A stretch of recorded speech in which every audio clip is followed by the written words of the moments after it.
Streaming. Right, I'm starting streaming. I'm just gonna have a look at the YouTube because I need to change the name of. It's a bit silly, really. You can't.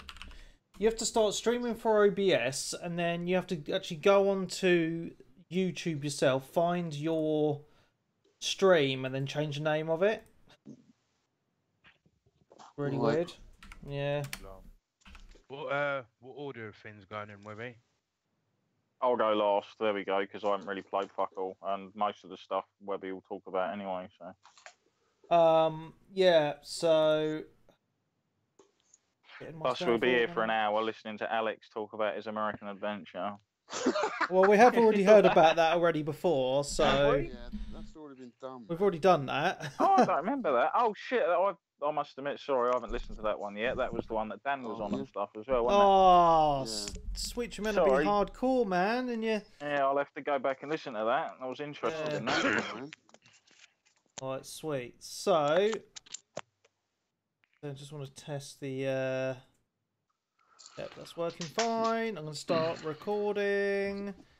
So, the order shall be for the. Is anyone on a timer limit? Just want to know. Not particularly. As long as it ain't like over 2 hours, you know. But it won't be long because I've only got a couple of games I've played anyway. So. I've got a lot. You bastard. Your games. That's it. Okay, so we'll go Switch, Alex, Wes. How's that? Cool. Is that alright? Wes, are you alright with that? Yeah, mate, that's cool. All right, Wes, I don't know if I've ever spoke to you, have I? No, I don't think so. How you doing, you alright? Yeah, how you doing, mate? I'm good. Yeah, all good, all good. And Alex, you need to remind me of the dates for this arcade thing up north or wherever it is, because Oh, Manchester. yeah, because I need to probably book a day off or something. You guys going to CGX? Is it CGX? EGX, yep. So EGX. yeah, so I've actually got tickets for the Saturday. So if anyone's going, What date is it? oh fuck knows, September, isn't it, or something? Oh, I'm back in Thailand. Usually the end of September. September the 23rd is the Saturday. Long gone by then. Right, shall we get going? Yeah. Yeah, I'll go Okay. last anyway on the order. Okay. Introduction. So go Alex, Wes, then Switch then. Me first, yeah? Yeah. All right. So are you cool with that? You're not going to get Yeah, nervous? go on. Well, I'll talk about my games first anyway, because All that's right, about fucking yeah. time. Right, so.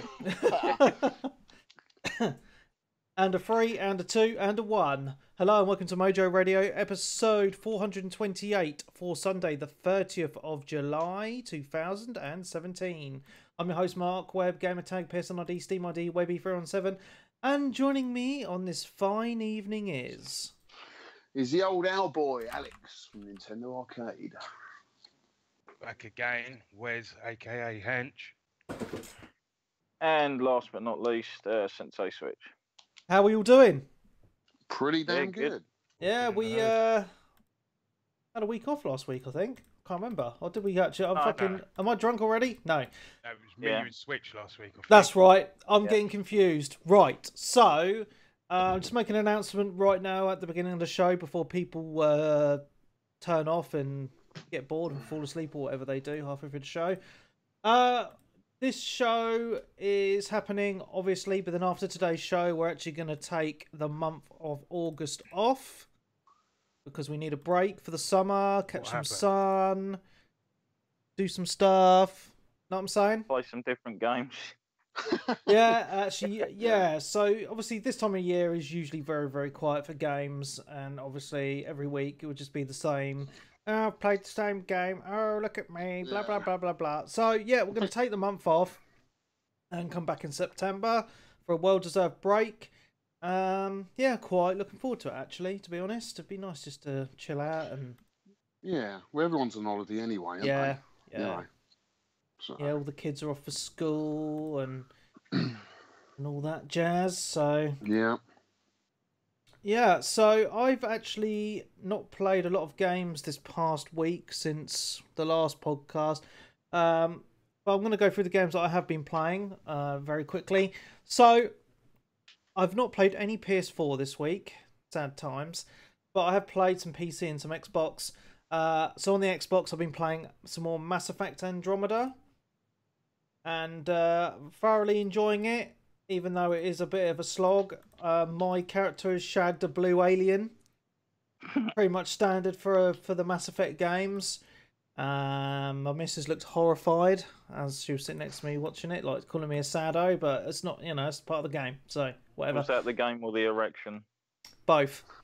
Yeah, I'm enjoying it, but I'm playing it in little bits, and I really do want to get on with it, to be honest. But one of the reasons why I haven't really been playing it as much as I have been is because of my fucking PC just keeps on dragging me away from the Xbox at the moment.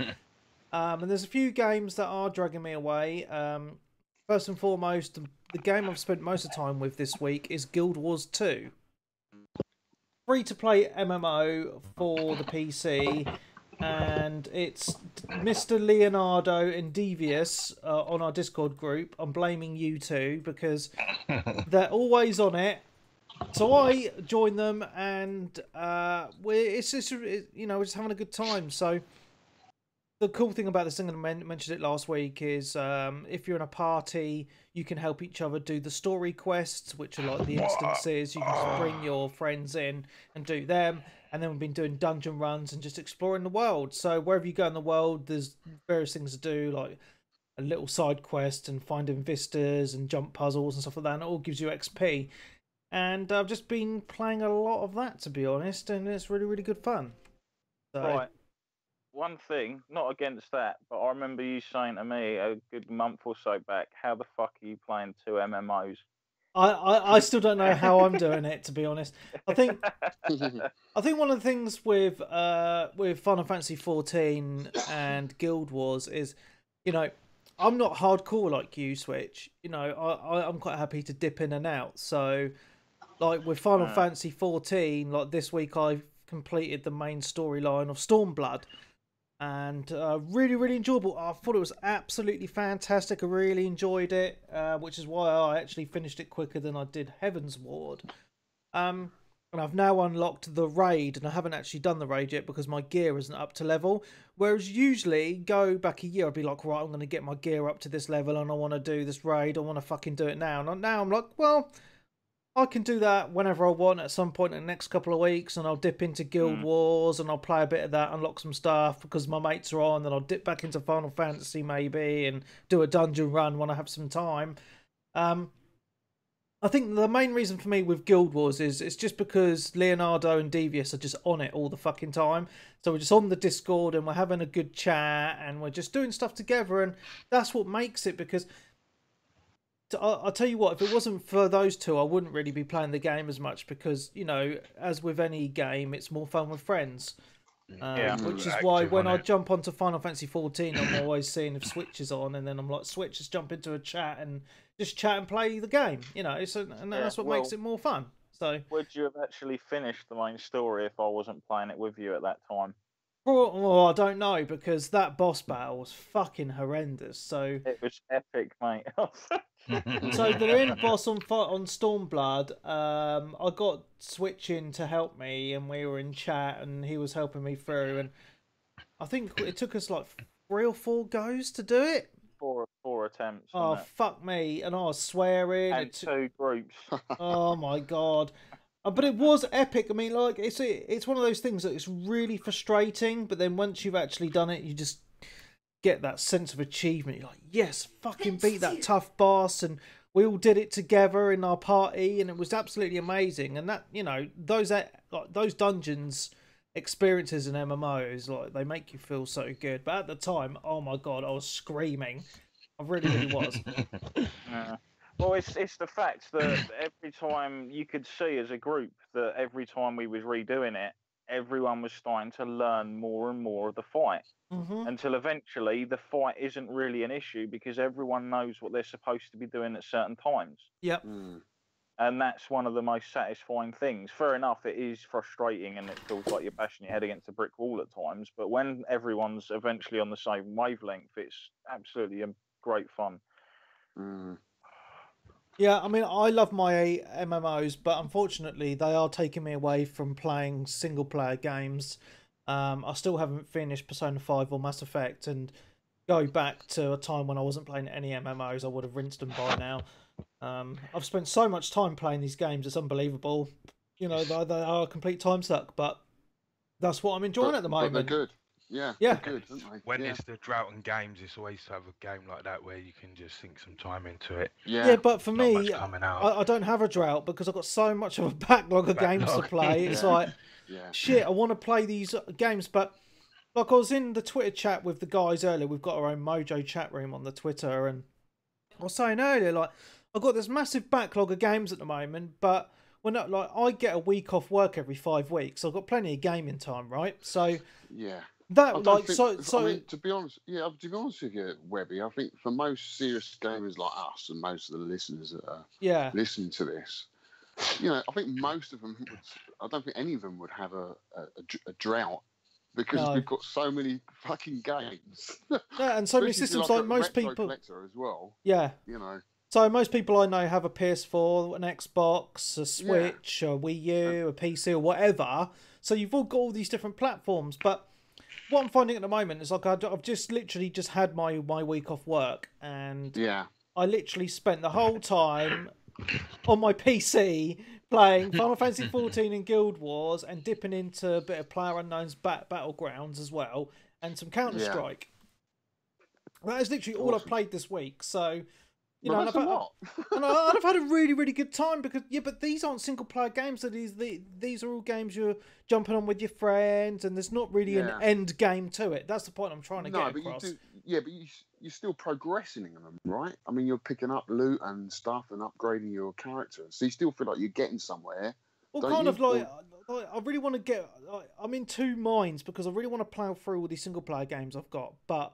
Yeah, I'm not doing it. I'm just like, fuck it. I want to jump online and play with my mates, and I'm having a really good time with that. Like the other day, there was 4 or 5 of us on Counter Strike, and it was just fucking hilarious. We were all just having a laugh and taking the piss out of each other for being shit, and you know, it was just really, really good time. And then I've had some really good games on PlayerUnknown's this week as well with Kirk and a few other people from the community, and. We've had some really intense games on it this week, and I know I've been banging on about it every fucking week, but you know that and Counter Strike, like as the shooters, have been really the go-to shooting games this past few weeks, and especially with PlayerUnknown's, it's just so intense. It really, really is. I was going to say that's been in the news this week, hasn't it? Are they're adding paid loot crates to it or something? Oh wow, really? Yeah. What's that, mate? Sorry, I didn't get that. Apparently they're going to be adding like loot crates to PlayerUnknown Battlegrounds. So you've got to buy the keys to open the crates. So they do this in Counter Strike already. So I've got shitloads of loot boxes on Counter Strike, but that are just sitting there because I refuse to buy the keys. And why am I going to pay £2 for a key? Like it is optional, you know, and that's what you got to get your head around. Like it's just. Different clothing. Yeah. That's all it is. And some people like that stuff. They want to look different. But really, in Battlegrounds, you don't really see people for long because you're fucking shooting at each other, and one of you's dead within a few seconds. So hiding in the bush. That's it. So there isn't really much of a point to it. But you know, and it's a good way for the developers to make money from the mugs who do want to spend money on that sort of stuff. I mean, go on. They've done the same sort of thing with H1Z1 as well, I think. They brought in the loot crates. I think it was the same system as Counter-Strike where you get the loot crates and you have to buy the keys. I might be wrong, but yeah, it's like so you get loot should be crates, unlockable, though, all of that sort of stuff. Yeah, I mean, really? you should there should be a small chance of dropping a key to unlock. I think there might even be that on Counter-Strike. You can get keys as well. No, I don't think there is. I'm not entirely sure. But what I'm finding quite strange though is Counter-Strike is quite an old game now. We've got all these other shooters like Battlefield and Call of Duty and stuff, but it's just something about it. It's simplicity that just keeps you coming back just to have a laugh for like 20 minutes, 30 minutes. You just want to have a go and shoot some people. I know people are really addicted to it, but it just seems to be one of those games on the PC that people just seem to keep on going back to. It's just really, really fun. So yeah, Counter-Strike, I'm really, really enjoying that at the moment. But PlayerUnknown's, I've just gone over the 50-hour mark now, according to my Steam profile, and I still haven't got a chicken dinner. I'm still waiting to win a game after 50 fucking hours. And me and Kirk were playing the other day, and I think the best we got to was 4th. And we were like, no, I can't believe it. You know, it was so intense. We're on top of this hill, and I was sniping someone, and then some dude just randomly just appeared behind us and shotgunned us both, and we were dead. And I was like, fuck's sake. Again, with PUBG, I'm really, really looking forward to it coming out on Xbox, so people that don't own a PC can experience this game, because it sounds so simple, but it's so much fun. I still can't stop playing it. Like, I have to play it at least once a day just to get my fix. Yeah, just even if you just jump in for a couple of rounds or whatnot, like, it's just an easy game just to pick up, jump in. You know, the longest the game's going to take is half an hour, like, if you do get to the end. So it's just... I'm amazed it's taken as long as it has to actually get a game of that type, like, actually around, which it's basically Battle Royale, which has been around for fucking years, or Hunger Games, depending on which generation you grew up in. And then obviously you've had like your what was the zombie one that was an armor mod? The name DayZ. DayZ, sorry. It's basically like using the premise of DayZ and also adding on top the whole Battle Royale-esque type of thing to it, isn't it? So yeah, I mean, a few games have done it. I mean, well, there was Minecraft mods that done it to start off with, Hunger Game like servers. And then H1Z1, that was more like a DayZ game, but then they brought out the King and the Kill. Oh, yes. I actually worked on that. That PlayerUnknown, because he created the Battle Royale mod for Arma 3. Then he worked on H1Z1, which was owned by Sony. Then somebody brought them out, and they got H1Z1 and what's that big shooting game? The MMO shooting game, PlanetSide 2. That's it. Oh, yeah. Developers, so they took them over, and that PlayerUnknown, he helped with the King of the Kill expansion, what they basically brought out. Then they sold it separately, and up till now, that game was popular on Steam. It was like over 100,000 players on it every day, and now this PlayerUnknown's Battleground just killed it. Yeah, it's like 400,000 like peak time sometimes now. Crazy. It's probably the #1 game on Steam, isn't it? No. He's got Dota, Counter-Strike, then PlayerUnknown. You'll never beat Dota and Counter-Strike, not for a long, long time, I don't think. Especially Dota, it's got such a huge following. It's just going to... Because I've got the I know what I'd rather watch, to be quite perfectly honest. I got into Dota. Dota's not too bad, but it's an old game as well, but it's the same with Counter-Strike. You're saying where be like, it's an old shooter, but you go back to it because it's updated well, and it's just the thing with PCs. Games like that will just get like updated regularly. Like if you play the vanilla CS:GO to what it is now, it's a total different game. It's good that they support all those old games, isn't it? Yeah, that's the thing with PC. And they do support the old games. Yeah, but the reason that they're supported is because of those little things like those loot crate things with the keys. Because people spend money. I mean, I work with someone who has spent over £4,000 on Dota 2. Wow. Oh, yeah, because he is that addicted to it. Well, same as Warcraft though as well, isn't it? I mean, that's an old game now. Still going, still being updated. 11 years. Yeah. That long ago. It's still not the best looking game, but they still updated it. Yeah, that's the thing with PC. There's support for games. You know, if it's a good game, then they just carries on getting supported. Yeah, well, it's easier, isn't it? Also, you got the modding thing. Plus, if they want to give it a graphical reskin, they can do that. Whereas games generally on consoles, for the most part, a console life cycle is like between 4 to 6 years half the time. Well, obviously that's changing now with these incremental upgrades. Yeah. But I mean, you know, I am so glad that I'm PC gaming now. I'm still obviously gaming on the consoles as well for that different experience. But it's so much easier than what it used to be. You just load up Steam, download a game, and play. You don't have to worry about anything else really. Do you get it on your TV, Webby, as well? Or do you just sit at your So your laptop yes, computer, so your computer chair.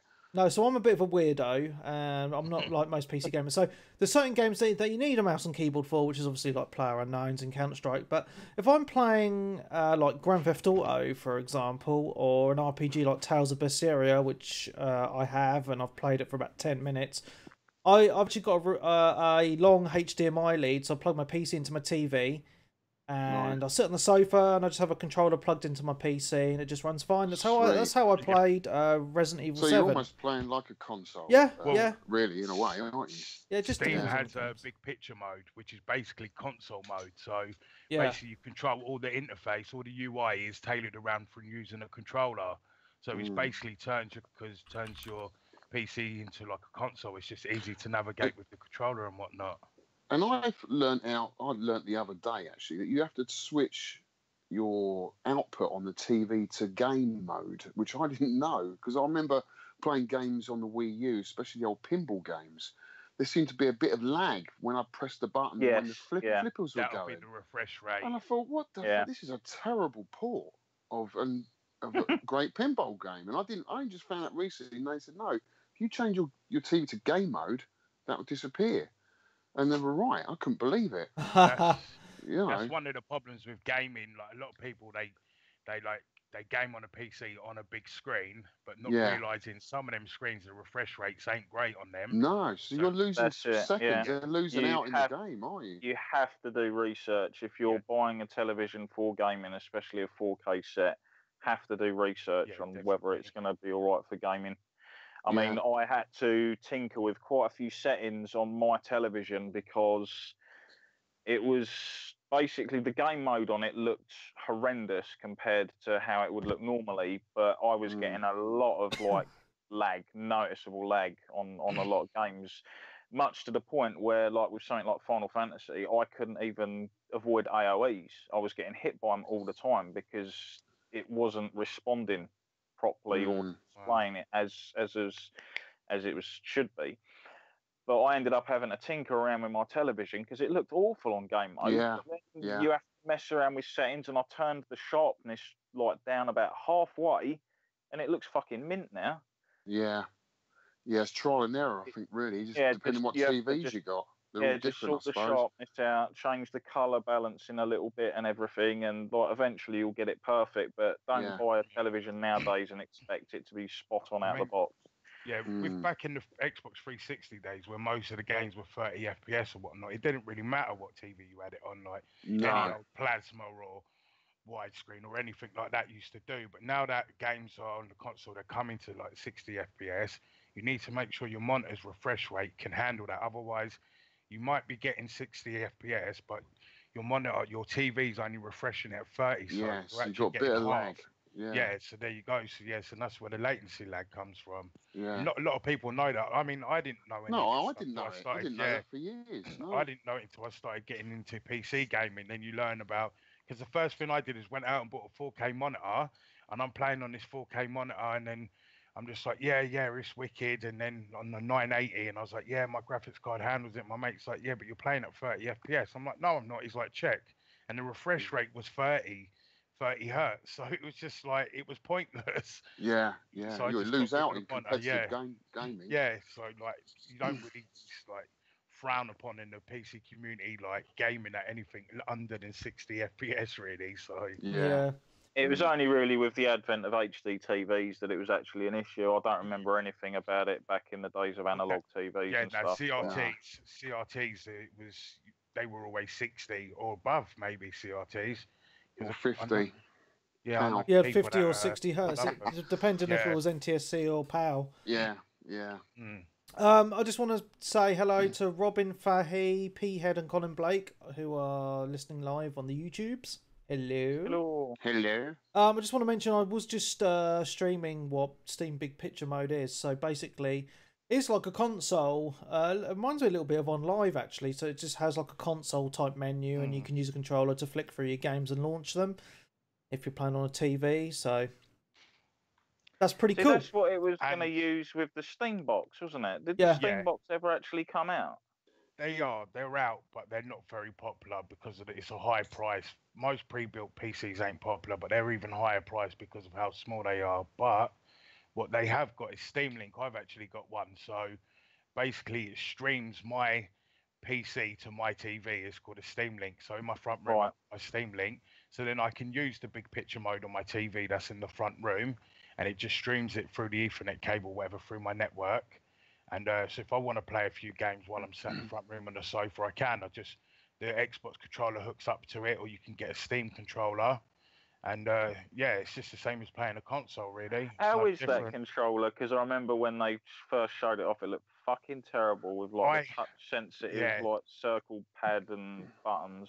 I haven't tried it, but I've got a couple of friends that have got it, and they really like it. But that was once it come down in price. I mean, that had a big price drop. So did the Steam Link. They weren't selling very well. So, and then that's the same thing as the Steam boxes. The few companies done them, and I don't know anybody that's got them. They just didn't do that well because they only runs on the Steam OS as well. So it's, right.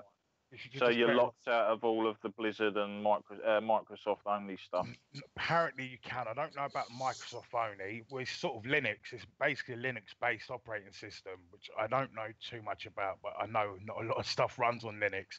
So them Steam boxes, there's actually some games on Steam that won't run on them because it's a Linux OS, and some games don't run on Linux OS. That was the problem with them.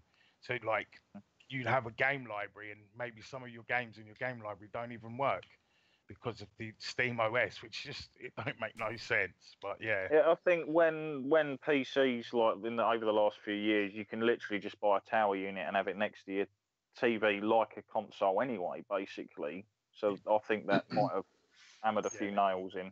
I mean, you can make them pretty small yourself nowadays. These graphics cards, like even a good graphics card like a 1060 or even up to a 1070, they come in like mini versions nowadays, and you can make some tiny PCs now. Yeah, so really that's what I've got. I've got the mini 1060. Yeah, there you 6 go. gig one. Tiny, right? It's the VGA one. It's only got one fan on it. It's fucking so small. Overheating problems. I'll never have any problems with it. You know, as long as you've got good airflow in your case, it's fine. Don't have any problems with it. It's great. Anyway, that's all I've played this week, guys. So I've been doing a little bit. So my plans for this month, obviously, I'm going to take a little bit of a break from gaming anyway.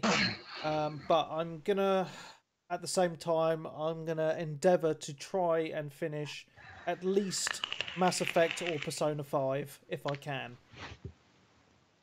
I will say they actually did announce today a Persona 5 anime that's going to start in 2018. Sweet. And I've actually given myself a little task to actually play my Wii U and complete Zelda Wind Waker, because I've never actually finished that ever before. So. Oh, brilliant game. Yeah. You never finished it before? No. Oh, how far did you get then? I don't know. I was sailing the 7 seas and I got lost in a fucking tornado or something. I can't remember. Yeah, that's one of my favourite Zelda games, and it's funny because I was thinking they're never ever going to go back to that style again now, because obviously now it's all open world. You know, you can't beat what they've just done. You know, with the open world system. I guess now they've got the engine there, they could probably put the game out a lot quicker. They might put out like a Majora's Mask, Breath of the Wild, now that they've got the engine there. But they're never going to go back to that sandbox type Zelda game like Wind Waker, which was absolutely brilliant. I loved it for what it was, you know. But yeah, one thing I don't, because I never played Twilight Princess either. Yeah, I don't know. Good one. Like that's got like I've been looking at reviews and it's not kind of mixed. Like some people like it, some people don't.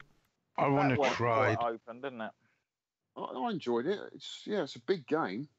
Some fantastic bosses in that game, you know, and then again the level design is so creative. You just can't wait going, wow, that was just ingenious how they've done that. Which is kind of Breath of the Wild kind of lacks that a little bit. You know, it lacks the dungeons that I miss. Yeah. In a typical Zelda game, you've got like the divine beasts. I like your big dungeons, but they're all very similar. Mm-hmm. The shrines are cool, but they've all got the same sort of theme. Yeah, I do miss the old dungeons of the Zelda games. I've been wanting to play Link Between Two Worlds for the longest time. That's on the 3DS, right? Yeah, that's on the 3DS. That's really good, that game. To pick it up. Yeah, it is good. I did get a bit lost in that, I have to admit, because you can tackle it any way you want. Okay. Well, I never finished it because my 3DS is broken, but I'm looking at the 2DSs. The new ones look cool, don't they? Well, because I'm not interested in the 3D because it just canes my eyeballs. Yeah, but the new 3DS, actually, the 3D was much improved. I was quite impressed with it, actually, but not a lot of people bought that console. That's what. Yeah, I've got that one. That's the one with the nub on the right. That's right. Yeah, I've got one. And how do you find the 3D on that? I've used it. Like, I've very rarely used it. I'm just a nightmare. Bins but yeah, I found the 3D okay. I played that. Is it Majora's Mask on it? Yeah. Oh, Majora's Mask is so good. That's like for the time things, right? Yeah. Quite stuck on that, to be fair. I think for the 3D, the best game to get for that is actually Pilot Wings. It's a very relaxed game, and you don't, like some games you're twisting and turning the console, and especially with the old 3DS, with the old 3D, you got confused and it lost the 3D look. But with a newer 3DS, you can sort of move the console away quite a bit before it goes out of focus, if you like. So I actually have a question, Alex. Obviously, you're a big Nintendo fan, and you've got your Switch, and you're all happy with it. Do you think the Switch is going to kill off the 3DS, or do you think there's still life in the 3DS and the Switch to coexist? Well, I don't know. It's a weird one. I don't know what they're doing, the strategy, because obviously they're still bringing out more games for 3DS. They've just announced a new Metroid game for the 3DS that everyone's going to want to have. And they're not going to release that onto the Switch as far as I know. So they're still supporting it. Yeah. It's weird. And to be honest with you, when I went to America, I didn't want to take my Switch. I wanted to take my 3DS. Because I just think it's easier to charge. But you've got to take the toaster with you to charge the Switch.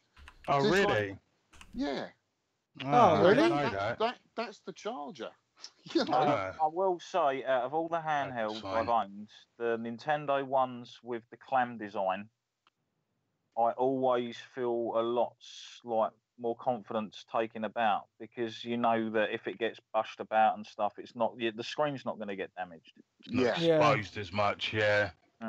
And also, it's got an amazing back catalogue of games. I mean, I've got over 100 DS and 3DS games. You've seen my collection, Webby, and there's just some fantastic games on there. You've got the Monster Hunters, it's just Final Fantasies, everything's on it.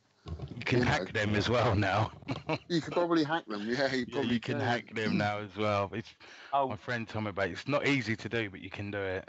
I mean, speaking of hacks, sorry, I'm just going to say, I think the problem with the Switch is the charger, because it's not as portable as you think if you've got to take the charger with you on long distances. Yeah, that's right. You've got to take that whole horrible toaster thing, which is a terrible design. Yeah. It really is. You can get a Hori stand for the Switch, which looks a lot nicer, but you've still got to take that with you. You've got to take a bag or something with you. What's the battery life on it? Well, it depends what game you're playing, I guess. If you're playing an early 8-bit game, 16-bit game, it's going to last 7 hours or something like that. But if you're playing Zelda, it's going to eat away at the battery life, I guess, 3 hours, something like that. Yeah.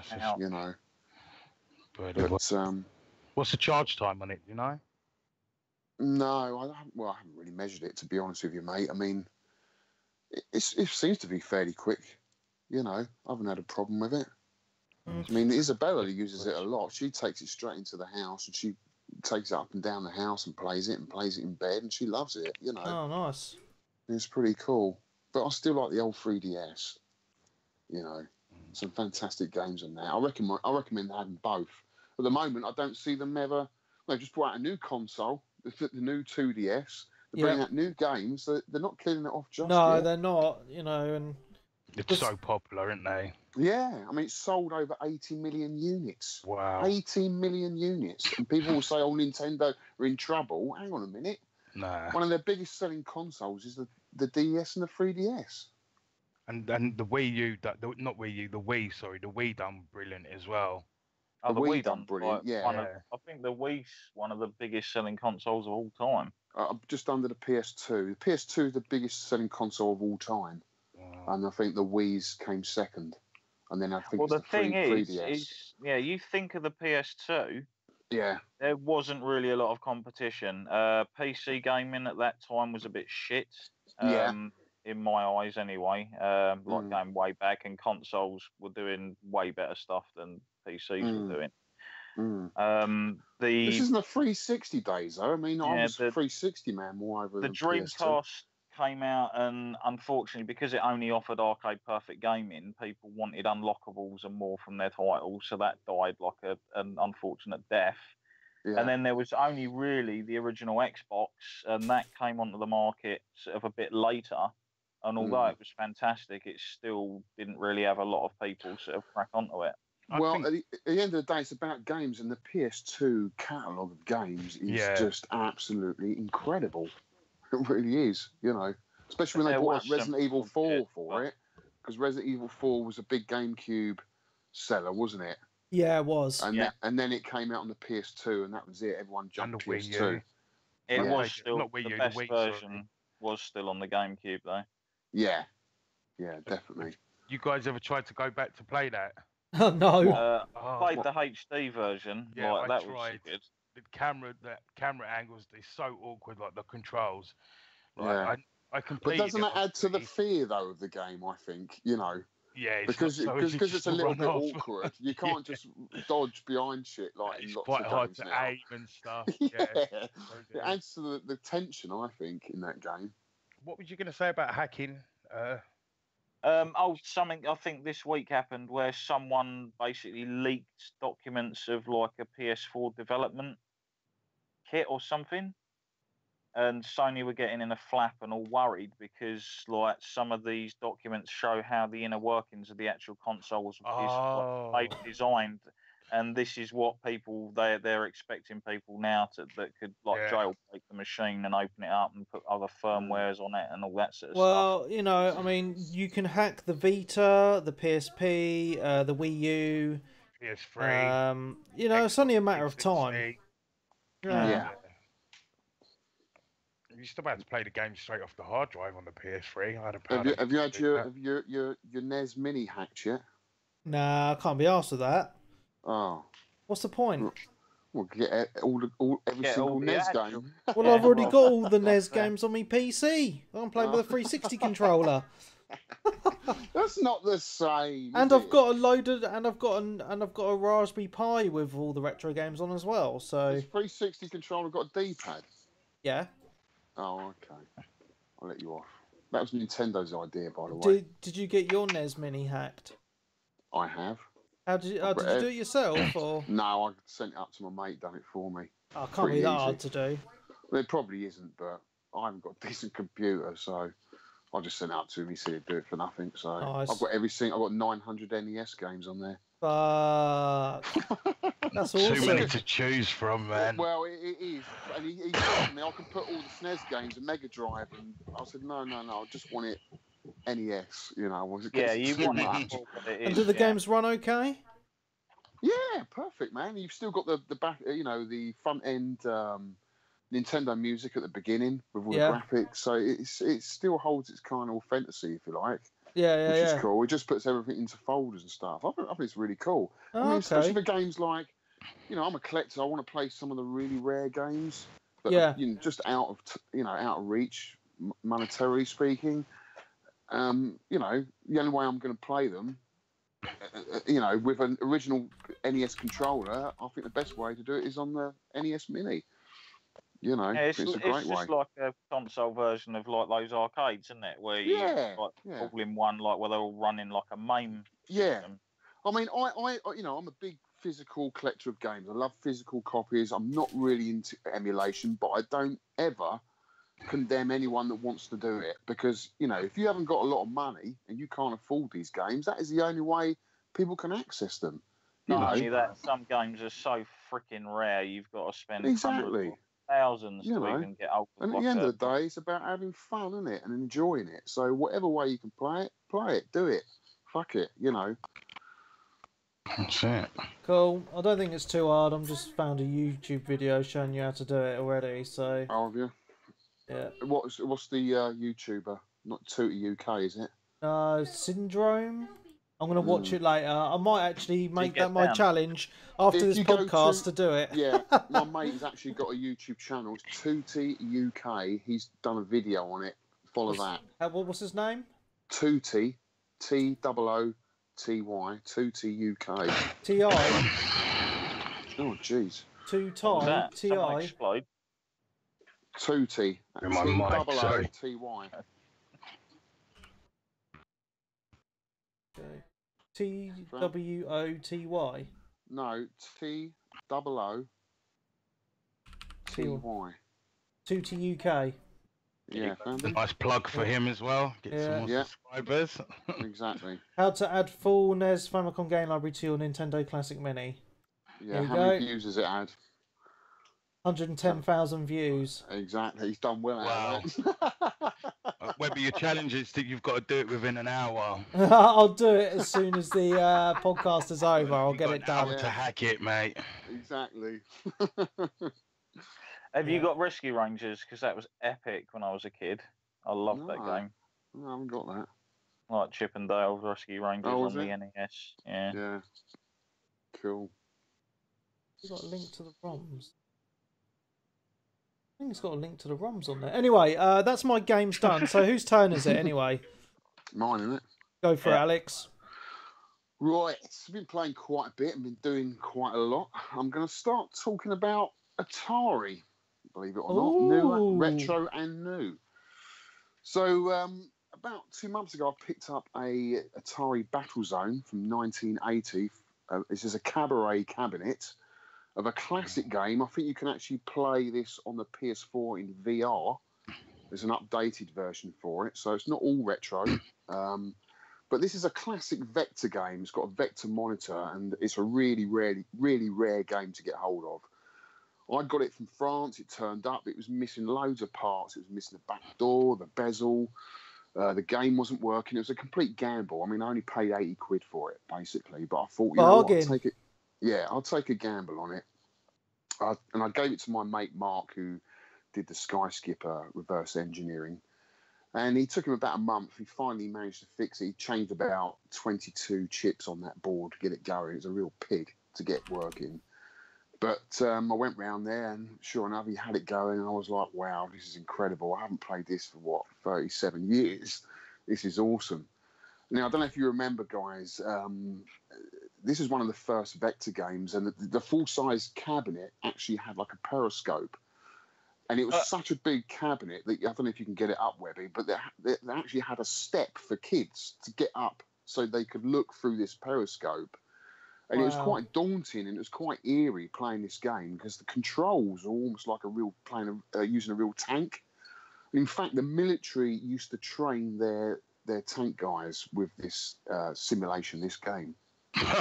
they used to use it to train their guys how to use a tank. So it's very realistic. It's a very cool game. And finally, when I got it back home, I was playing for about half an hour back in my arcade. And I heard this. What is that noise? I don't know. I think that might be Wes making funny noises. Sorry, mute my mic. It's terrible. Anyway, yeah. So you've got two sticks. You move to move left and right. You have to push one stick up and pull the other one back, and vice versa to go right. And if you want to go forward, you push both sticks forward, and to go backwards, you pull them both back. I was doing that for about 10 minutes, and suddenly I heard this massive crunch, and I couldn't turn left or right. And I thought, oh my God, oh no, what is this? Go or something. So I opened the control panel up, and the whole casing that one of the left sticks was held in just completely shattered. And I thought, fuck. No wonder it was so cheap. Yeah, well, this is like 37-year-old plastic. Yeah. It's under a lot of tension, you know, and I shat myself basically because this is such a rare cabinet. I mean, it's probably only 700 made and probably only 100 left in the wild. You know, where the hell am I going to find another one of these? So I put my feelers out with all the collectors, and none of them got any information or anything back on me. I thought, that's it, I'm fucked now. You know, I'm just going to have to sell it as it is. But then one guy in the UK sent me a link to this website where he said, well, actually, you can use if it's just the casing that's shattered, the Atari pole position cabinet uses the same casing. You can use that. And I've got 2 of them. And I'll send you one if you want. So I thought, yeah, fuck it, great. So he sent me that. I took the old one apart, put the new casing on, rebuilt it all, and it works a fucking treat. And I was well chuffed. Yeah, all day yesterday I was playing it. It's so cool. Really, really cool. I love the old Atari games. All the old Vector games are so... They play so well. You know, they're so cool. And it's just a shame... well, it's a shame. I mean, I don't know if you guys have heard they're bringing out a new console, Atari.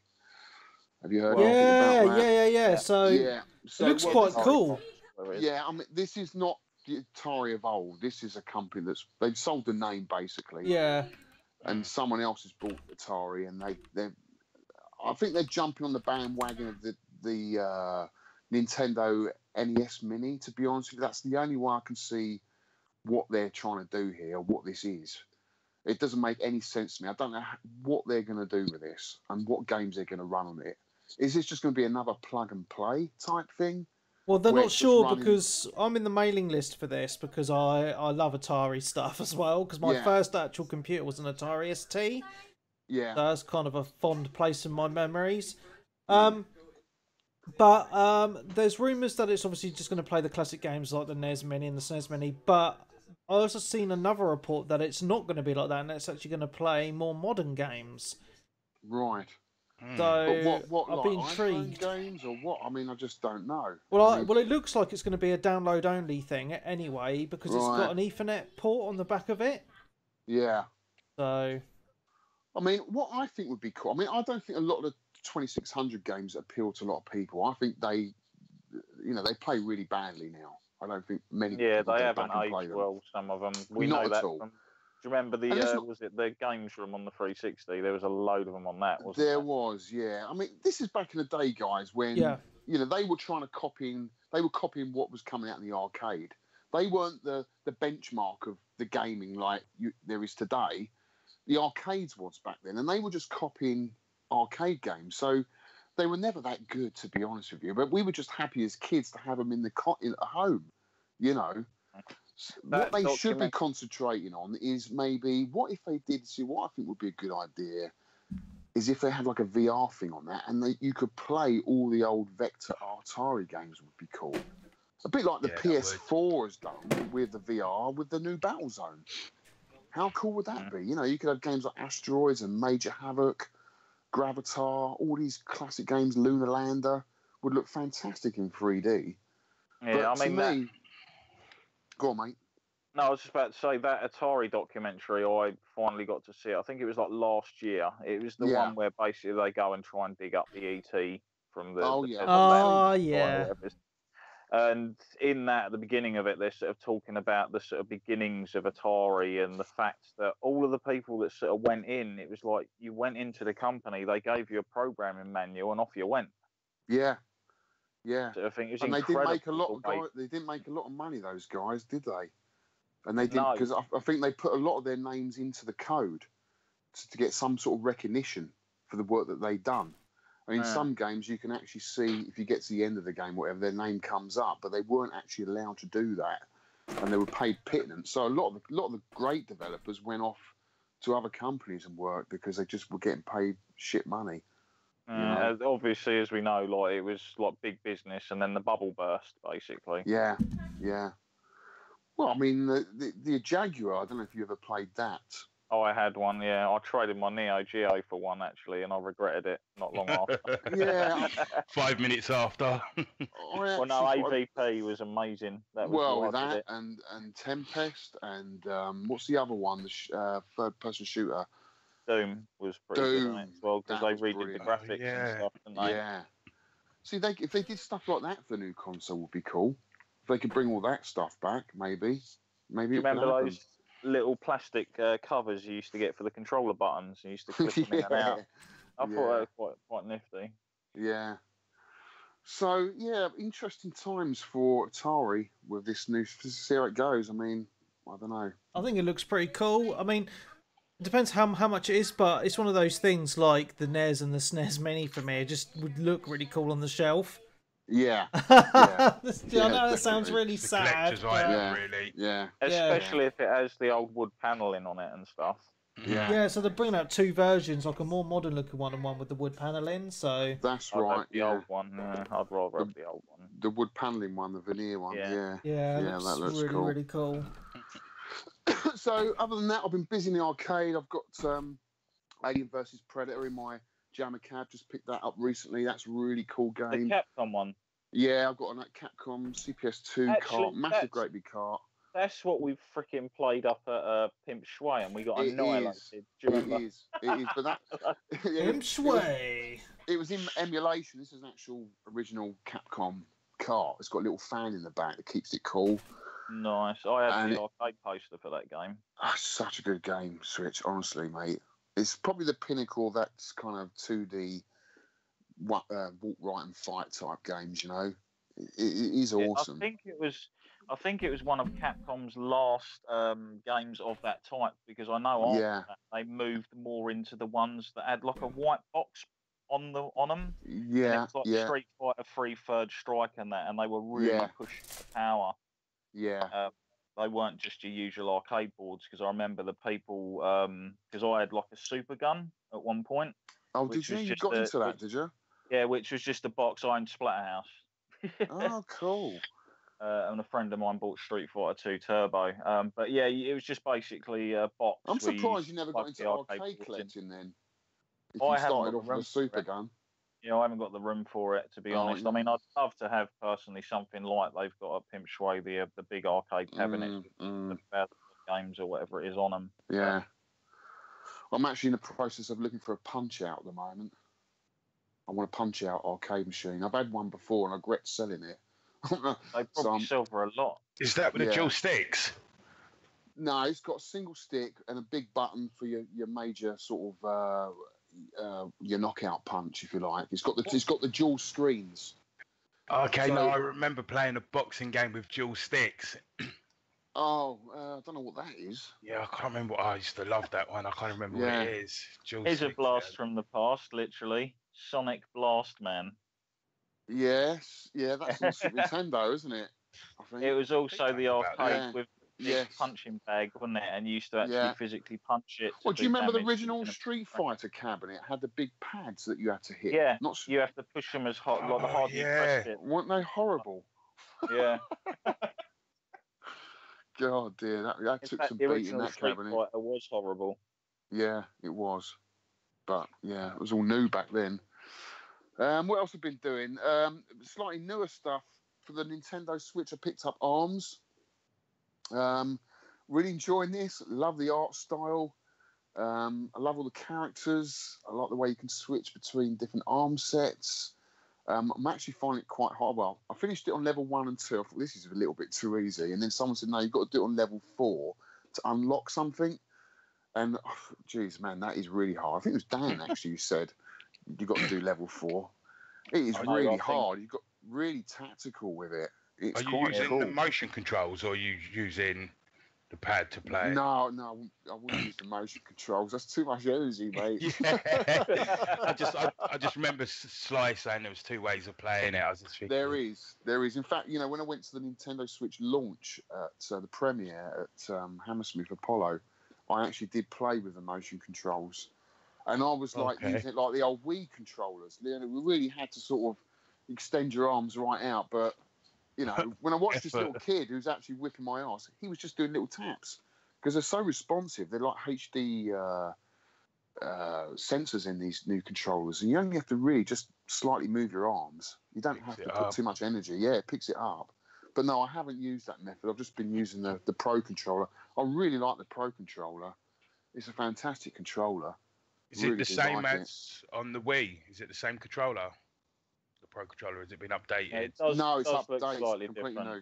Yeah. Okay. I'll tell you what it feels like, Wes. It feels like an old Xbox One original Xbox controller. It feels a bit like that, you know. The smaller one. Oh, the S right? controller. Yeah. That first one they come out was huge. No, but it's pretty solid. I like it. No one's complained about it. I think everyone quite likes it. You know, I think it's better than the Wii U one. That just felt really cheap plastic, all glossy. In fact, the Wii U looks really cheap. When you look at it now, it looks like an old Fisher-Price toy.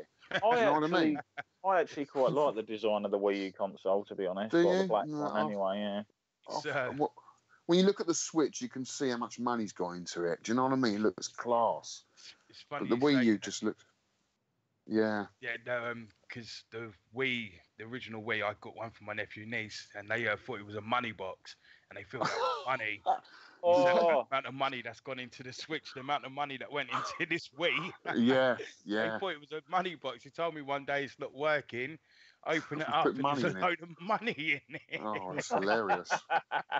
That's funny, man. So yeah, well, my little boy, when he was about 4, he used to put because he didn't like cheese, and I said, make sure you eat that cheese up. You're not getting any ice cream. I'd come in, it'd all be gone. And I thought, where's he put it? About a week later, I went to put a game in the console, and he stuck it all in the console, didn't he? Oh God! All melted cheese all over the components. Oh man! Oh fuck! Lovely. Yeah. Why not just chuck it under the sofa or something? Yeah, funny. Picked up Splatoon. Splatoon 2. I mean, I wasn't that hot on the first one, to be honest with you. I mean, it's a good game, but it's not really my thing. It's good. I mean, it's pretty much the same as the first one, guys. I can't see much different. I haven't done all the way through on the campaign mode yet, but it is quite hard. And you know that it's got the motion controls on the pad here on the Pro controller, which I'm finding quite difficult to get used to. But Can you turn that off though? I don't know. I haven't looked into that, mate. I wish I could, because I'd rather just use the analog sticks, to be honest with you. Yeah, because when I played the original one on the Wii, and it wouldn't let you use the Pro controller at all. You had to use the tablet, and it had motion control stuff in that, and it put me off the game. It was really well presented, like the graphical style, like the music and everything was all really good, but I just couldn't get into it because of the weird control scheme to me. Yeah, and the camera gets lost, doesn't it, with that kind of control method? If the camera goes off, you kind of got to shake it to get it back to where you want it to, if you know what I mean. There's no lock-on, as far as I know, anyway, that brings the camera back central. And maybe I haven't delved into it enough, but yeah, it's pretty cool. I mean, I'm not a big fan of Splatoon anyway, so I'm not probably the best person to sort of give an opinion on that. But also picked up Pikmin for the DS, but I haven't had a chance to play that. Having looked at some of the reviews, it doesn't sound that great, to be honest with you. But I know. Is it not the traditional Pikmin? Is it like slightly different? No, I don't think it is anything like the original Pikmin. It is a 2D game for starters. On what I've heard, the graphics don't look that great, and it's just lost a bit of the character. But I don't know. I picked it up on a whim. I just thought it's got to be great, but I've only had it a few days. Looked at a review yesterday, and he didn't give it all that. But I'll report back on that next time. But other than that, guys, I am drinking London Pride. Nice. And that's about it. Living the dream. Living the dream, mate. Living the dream. So who's next then? I think I'm next, right? Go for it. You're going to have to bear with me because all through the podcast, this internet's been disconnecting. Not again. Yeah, I don't know what is up with this. Yeah, so I might cut out every now and then. British networks. Yeah, next time we record, I'll be back in the land of Thai with my decent internet. That's all right, mate. Good. Right, what have I been playing this week? Start off with non-VR stuff. Counter-Strike, Webby mentioned already. Playing a bit competitive on that. Managed to get my rank back up on that, which is Golden over 2. It's pretty low. And you find with this rank, because it's quite an early rank, you get a lot of Smurf accounts. So it's people that are better and just play on lower rank accounts. So you just get battered. It's just frustrating. Either that or they're wall hacking or aimbotting. I mean, I love Counter-Strike. It's addictive, but it can be frustrating. There's a lot of hackers on there. So, can you guys still hear me? One of the joys of PC gaming, mate. Yeah. So it's good, but I play a few games and then I put it down because I get too angry at it. So yeah, I've been playing a bit of that, a little bit of PUBG. I'm just waiting for the updates now. The PUBG. Oh yeah, so Battleground. Yeah, Players Oh, okay. Yeah, I'm looking forward to the update for that. Pub Games. Yeah. Update that. We're the end of the month now, so maybe they've delayed the update then, because it's normally the end of the month, or maybe the start of the month, first week in for the big update, first person only mode, and the vaulting and whatnot. So I'm looking forward to that. It's going to change the game up a bit, like definitely the tactics will be different. Won't be no peeking behind corners or anything while you're hiding, watching people run up. Might be a bit harder to hide in bathrooms, Webby. Oh no! I've not actually hidden in a bathroom for ages on that. So we've been on the move. It's been good. The yeah, games we've been playing, it's been good. So yeah, other than that, I haven't really been playing much. Okay. I think he's just disappeared. We just lost him. Yeah, I think so. Well, that sucks, balls. Mm. So, Switch, you can carry on in his place then. Well, I'll just basically haven't really got a lot to talk about until he comes back anyway, really. You briefly touched on Final Fantasy. I'll just skip over my joys on that the past week. Got my Samurai to level 70 today. Nice. I love that class. It's like the highest damaging class in the game currently. And after it seems really simple to use as well. It's got nice, easy combos, and a lot of the boosts and buffs and stuff are pretty simple and whatnot to get your head around and everything. I also got my Fisher to level 70. Nice. Which was a bit of a pain in the arse because the fishing in 4.0, is pretty much almost like 50-50 on actually landing a catch. Huh.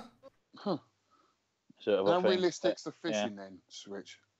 You've got all the different floats, all the different bait. Yeah, it goes quite in depth. Yeah, there's different bait types. You even, like, depending on the different baits you use, like, you even cast out and reel in differently. You've got certain fish that only appear in certain weather times at certain times of day. Sounds like Animal Crossing. Things like that.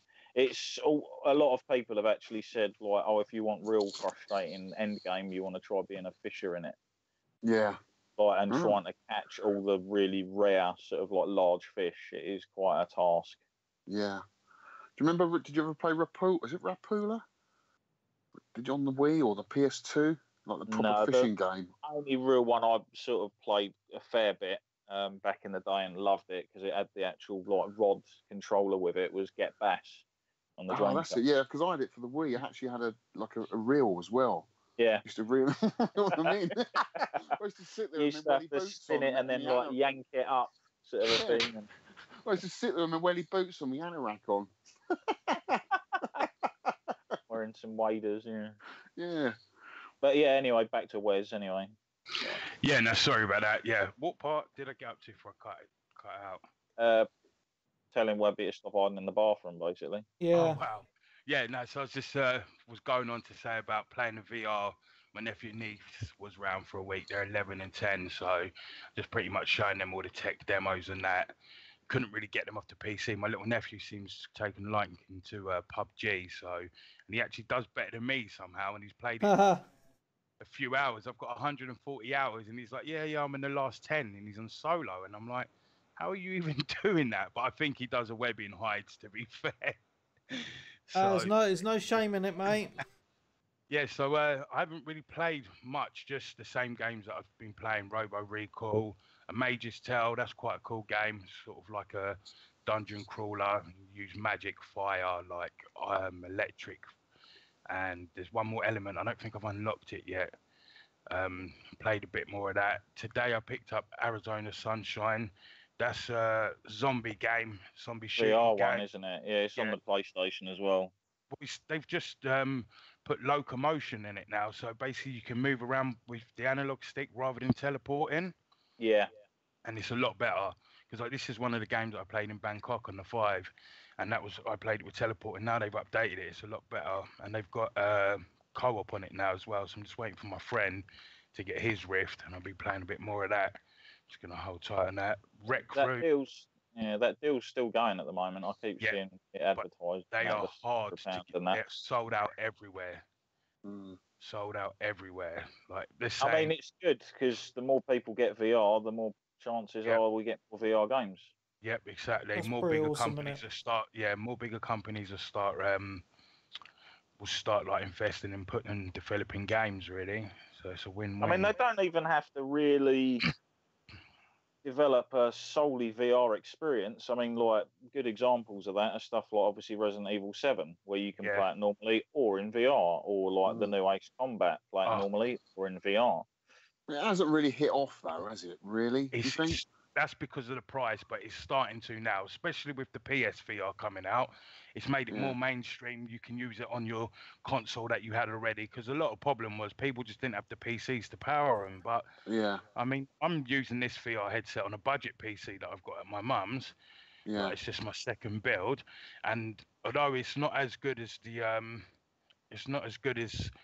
experience as it'll be on my main PC, it's still very playable. And there's no problem. I mean, I tried. I haven't got my wheel and pedals here. It's in my house in Thailand. But I tried Project Cars. Now that game, I've played it. I didn't really like it. It's okay, but I'm not really into sims. I'm more into arcadey racing games. This is when I get back, I'm gonna put some hours in this game. This in VR is amazing. It is absolutely amazing. Like the detail in the cars is. It's just on point. I don't know if you've seen in Japan last week, they announced a VR machine for Mario Kart. Yeah, we talked about it last week, I remember. Oh, did you? Yeah, that's an actual mod. And this is the thing now, people are actually starting to mod games for VR. So there's a program called Feprox out, and basically what you can do with that, you can play games in VR, but it doesn't work too great. But now people are converting games to VR games. One that I'm going to download today or tomorrow when I get time, Alien Isolation. So, that'd be scary as fuck. That would be, I've got the game already. Played it for about an hour, lost interest, but now a guy's made a mod, so it's fully working with VR, and people are just like on the forum, people just like, nah, fuck that, I'm not playing that game in VR. Like, it's gonna be too much. So that would be scary. They should bring out the Thing for it. That'd be awesome. Yeah. Do you remember the Thing? John Carpenter's The Thing. Oh, bloody hell, that's old school, man. They had a game of that on the original Xbox. Actually, it was really good. Yeah, they did. Yeah, they did do a remake of the film, didn't they? But it was nowhere near as good. Nah, the original was the best. Wasn't it? It had Mary Elizabeth Winstead in it though, so that was all right. Yeah, that's a classic film. Yeah, I think big thing's going to start happening with VR. Then obviously you've got Doom, Fallout, Skyrim. That's all coming out in VR, I think, this year. I don't know if PSVR are getting it or not. Do you know, Switch? What's that? Sorry. If you're getting Doom VR and Skyrim. Doom and Skyrim. Not sure about Fallout. I mean, I'd like I said last week, I'd love to play Skyrim on VR. I just can't be fucked to buy it again. Yeah, I know what you're saying. I'd much rather it was like a 20 or £30 add-on that I can then play it in VR or normally with the special edition, rather than having to go out and buy it yet again, which means I'm probably not really going to bother with it. No, well, it's coming out for Switch, and I've never played it, so I probably will get it for the Switch because I've never played it. Skyrim? Yeah. Yeah, I mean, that's the thing. Like, Skyrim's been out and everything now, and I've seen it'll be out on mobile phones next year. Yeah, that'll be their Bethesda conference. Skyrim on mobiles. You're freak. I mean, does it still look good? Does it still look good to play, or is it that old now? I mean, how old is it now? 4 years old or something? It must be. Yeah, I don't know about the original, but the remastered special edition, it still looks pretty good in my eyes. Yeah, which is what the Switch wants, isn't it? Do you think that will get the remastered version? Or? No, I think it's getting the standard version, to be honest. That's pretty shit, then, isn't it? You should still play it. I mean, it's still a great game. People you really own that are loyal to Nintendo and you miss titles, then that is ideal, because it's going to be like nothing that you've really played before. If you only really played like Nintendo consoles, there's nothing like that on there. Well, I have. Well, yeah. I mean, I have had other consoles. Whereas, I mean, I was a 360 gamer. Okay, yeah, and I had the original Xbox, and I played Morrowind and finished that game, and that was huge. One of my favourites ever. Yeah, and I think was it Oblivion that came next? Oh, yeah. Oblivion was good. I just thought it was pretty much the same, and I think I just had too much of Morrowind to go into another big game like that was pretty similar, and then. I never got the Skyrim one, so I would be interested to get into that, especially if it's on the Switch. Save me buying another console, Yeah, no. Oh yeah, plus taking it on the move as well. Yeah. It's a nice big game. It's like easily a 50, 60-hour game. That game. The only thing I didn't like about the combat to me just a little bit too clunky. Yeah, always felt like I had to move backwards all the time to escape or block, or do you know what I mean? Just wait until you're powerful enough in Skyrim. You'll just be walking up and like smashing things in the head with a dual hammer in one hit or something. Yeah. I just have a nightmare with that game. I mean, at one point was next to some giants or something. They were just one hitting me, and then I just have a nightmare with that game. Yeah, all you got to think is the combat is still way better than what it was in Morrowind, and I love Morrowind because Morrowind it was like proper tabletop, like dice rolls when you were hitting. It was, and you could swing your sword countless times and never even hit the enemy. Yeah, sort of a thing. Classic game that. Yeah, that's quality. Talking about classic games, I've just been playing some Mario Kart on my PSP. Which one? How? The Super Nintendo one. Oh yeah. On the PSP. Yeah. Oh, God, I didn't even know you could do that. Yeah, mate. Got hacked, hasn't he? I'm fucking hardcore, mate. Hacksaw Webby. He's a hacker. There's a cool VR app I tried out today as well. It's big screen. It's in beta at the moment, but so you'll sit in an environment and you see your desktop basically.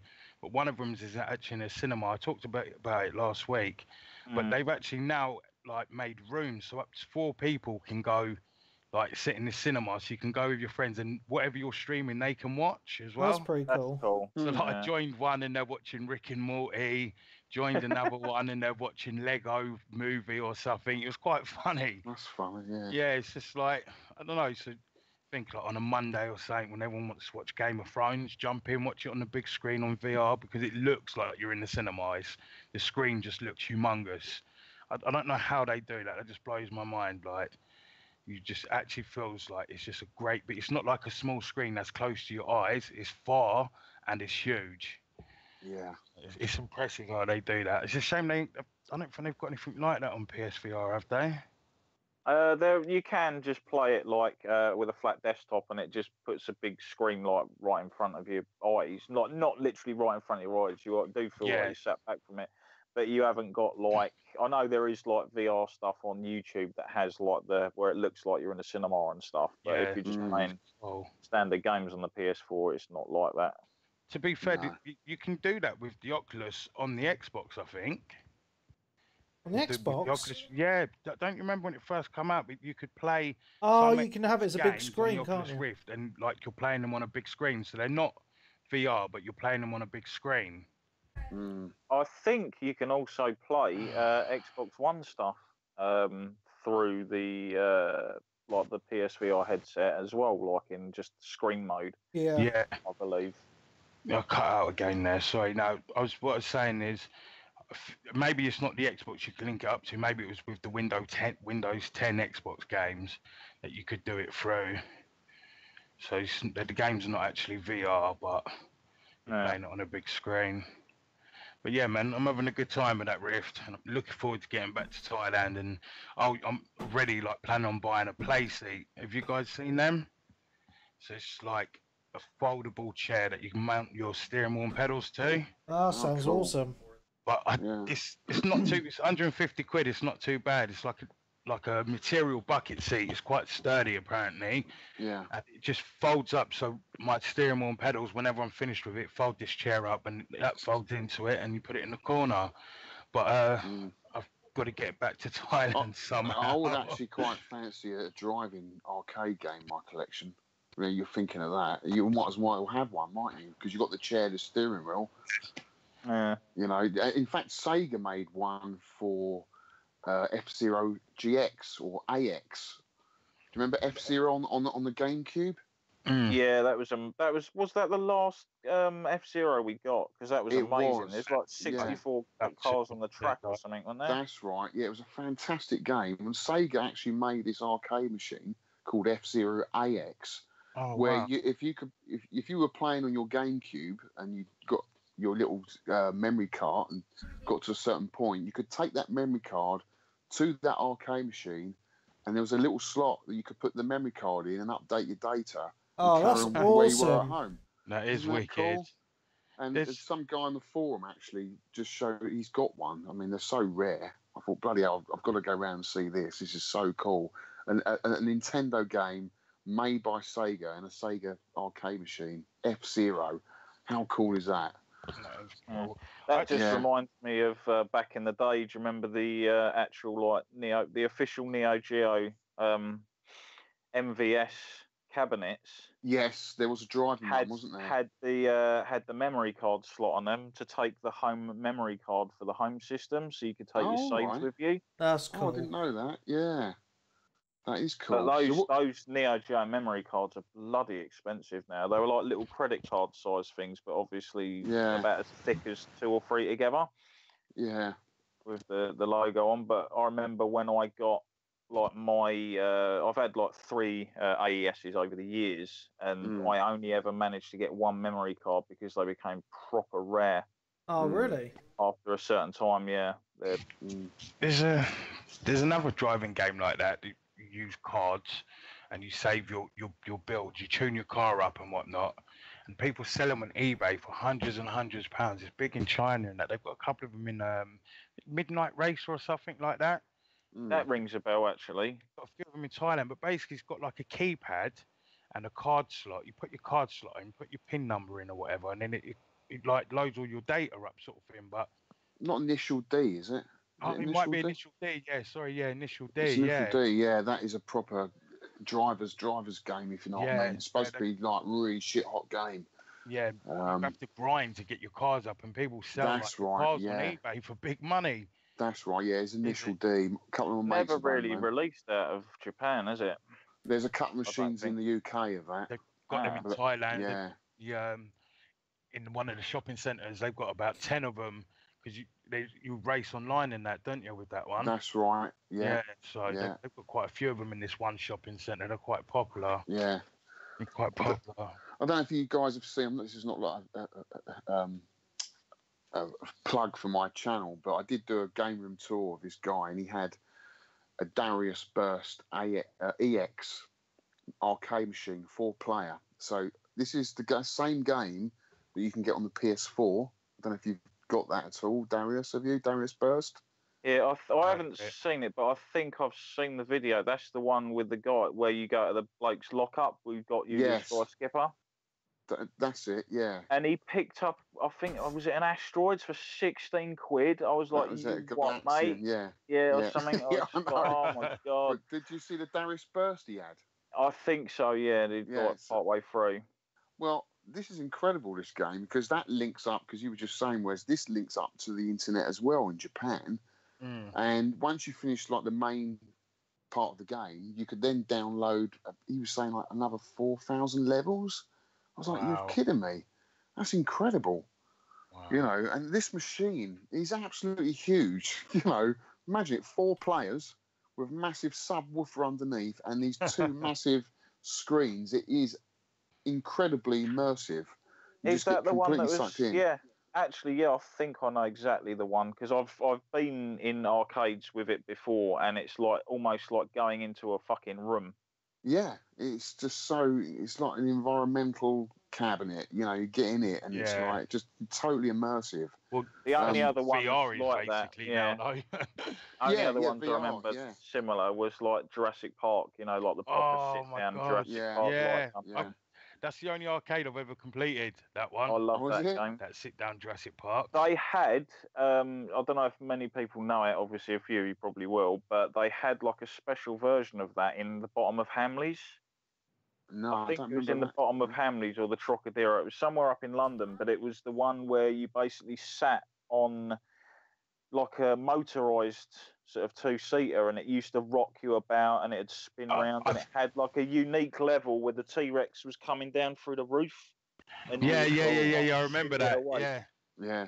Which was unique to that version of that arcade. Right, that's the only arcade I've ever seen my whole life. That Jurassic Park one. Really? I think I was at the Sega Park in London somewhere. That was it. Sega World, I think it was. Trocadero, wasn't it? Trocadero, yeah. That's all gone now, mate. I was talking about that last week as well. See, this is the thing, like on that video game room tour, when you was asking him, like, how'd you get hold of all of these? And it's like, obviously, when the arcade era finished, people were ringing up arcades and saying, do you have anything? You know what I mean? Yeah. And things that you'd never think of as a kid. And obviously, because they were just taking up all this space, people just offloaded them for stupid money. Well, because they weren't making any money. Yeah. And it's taking up room. And an operator would rather have a machine that's making money. And if they've made their money, say if they've, for example, like the Star Wars pod, have you ever played that? The latest one, where you sit in it. Yeah, I mean, they retail at like 25 grand. And that's a lot of money for an operator to pay out for a machine, but they'd probably have it on location for 5-10 years, and probably, hopefully, make double that, what they pay for it. And then finally, by that time, things have moved on so much, you've got to get the next latest game, and then that one's worthless. So then people like Ollie come in and go, yeah, I'll buy that, before you chuck it in the skip. And that's what he did. He literally sucked up all these games before they were chucked away or thrown off the end of the pier. How many games, how many amazing arcades have just been thrown away or burnt or... Oh, God, it's not even worth thinking about, mate. No, it's horrid. One of my friends is actually selling a Sega touring car, a double cabinet at the moment. It's got with the proper seats and whatnot. He's got that up for sale for 800 quid. Yeah. Right, cool. Yeah, so he's got that for sale on Instagram. Was he run out of room or? I think he's not a collector. He just likes toys. I mean, does he? He drives a Lamborghini, like the guy. Does he? He's got a bit of money then. Yeah, he just loves toys, like. So I think he's probably just picked this up down the line somewhere, thinking it would be cool. Got bored of it. Yeah. But it looks like it's the Japanese version. I mean, I don't remember this game, Sega Touring Car. Obviously, I remember Rally. Yeah. Is it like Daytona or? I don't know. I'm not that big on the driving games. I mean, I do like them, but I don't know much about them, if you know what I mean. Chase HQ. Yeah, Chase HQ. I mean, if you're looking for, like most people want Outrun, that's the game they want for an arcade machine. And I think that, that's a great game. It still plays great, still looks great. It's got great music. And it's what people remember Sega for, I think. Outrun. Outrun was awesome in the arcades, man. Yeah. So that game, that machine goes for a lot of money now. What was the one that was the steering wheel and the gun? Oh, I don't know. Was that CSI? No. No, it was like... To chase HQ, you had to chase them and crash into them, right? Yes. Yeah, right. This one was like that, but you could also shoot as well. And so there was the steering wheel on the cabinet and then a little light gun that was attached to the cabinet. Right. Yeah, I don't know that one, mate. Cool. Yeah, sounds like Starsky and Hutch or something would have been. It was almost like that, yeah. Someone because the guy would hang out, The guy would hang out the car while you're driving. It was a bit like Chase HQ. But I used to love that one as well. I can never remember the name of it. Something like that I'd like to get. I've thought about getting arcade units for the shop. You got a shop, yeah? Yeah, I've got an internet internet gaming cafe, but... Oh, cool. Yeah, over in Thailand, but I just don't know how popular the units will be.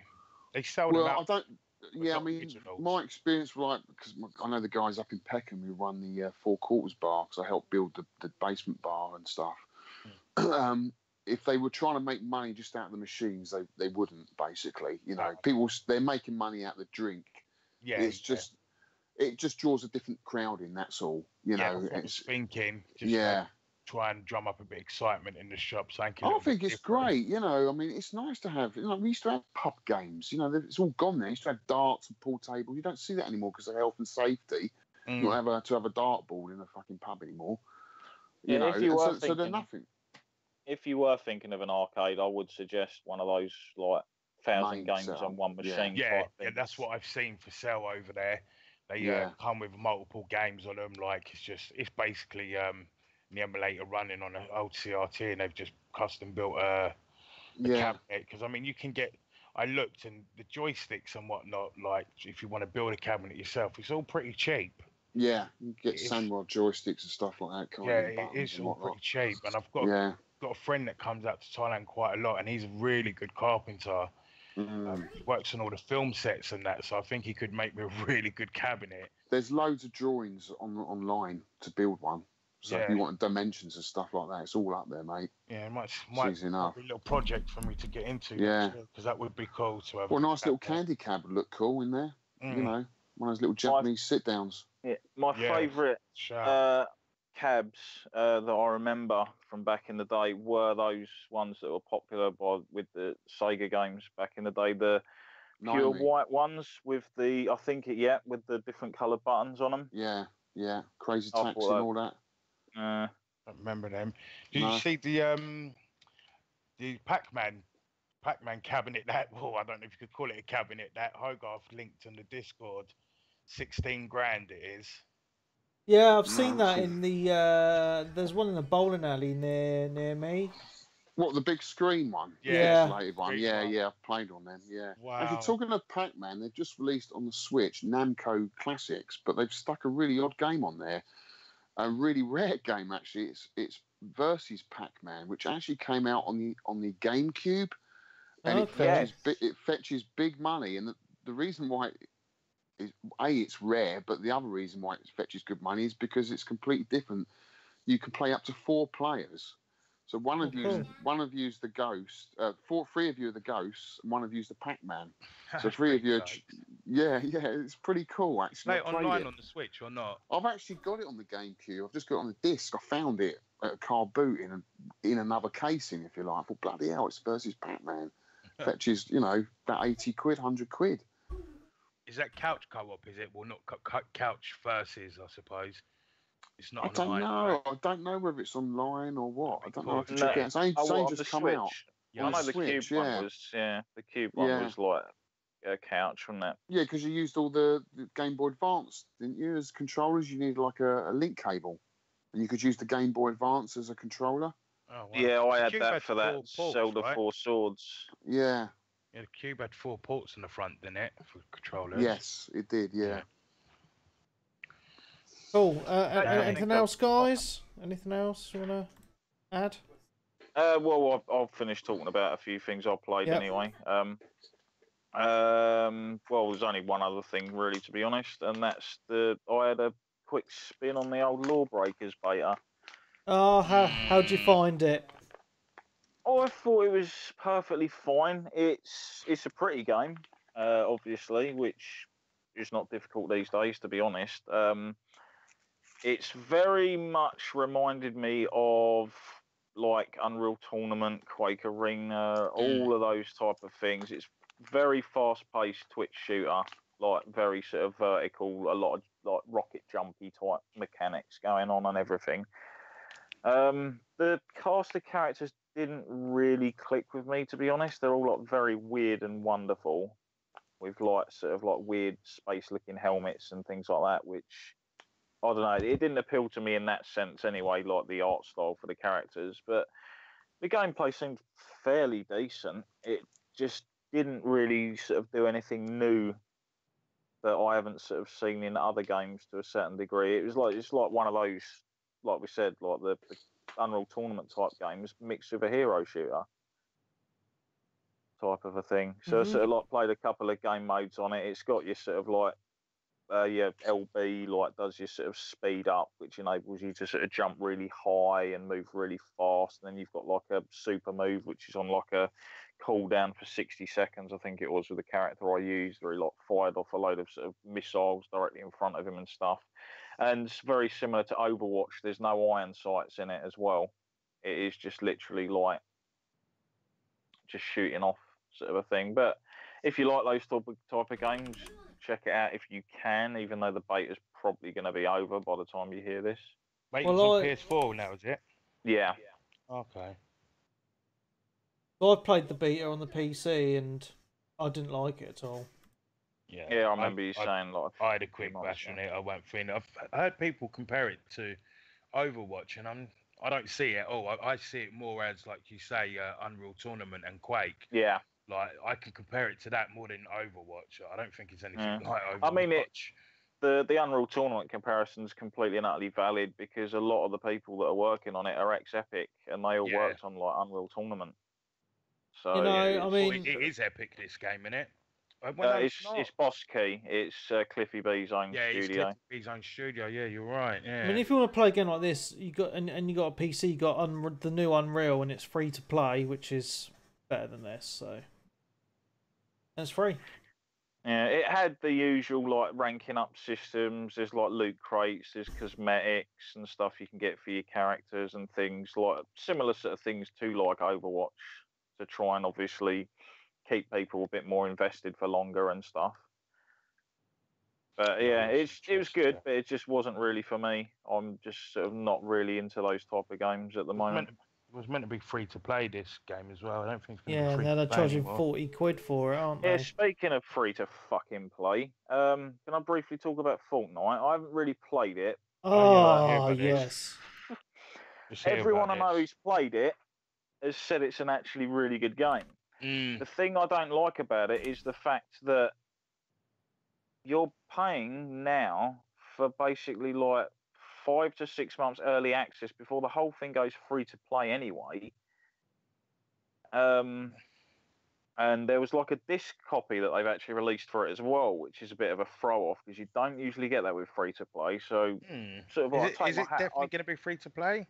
Yeah, definitely going free to play in 2018 because it's full of like microtransactions and loot crates and all that sort of stuff that you get. I mean, with the physical copy, this is one of the things that sort of peeved me off a bit. They didn't even tell you what was in the physical copy until like almost a week, like a couple of days before the bloody thing was out.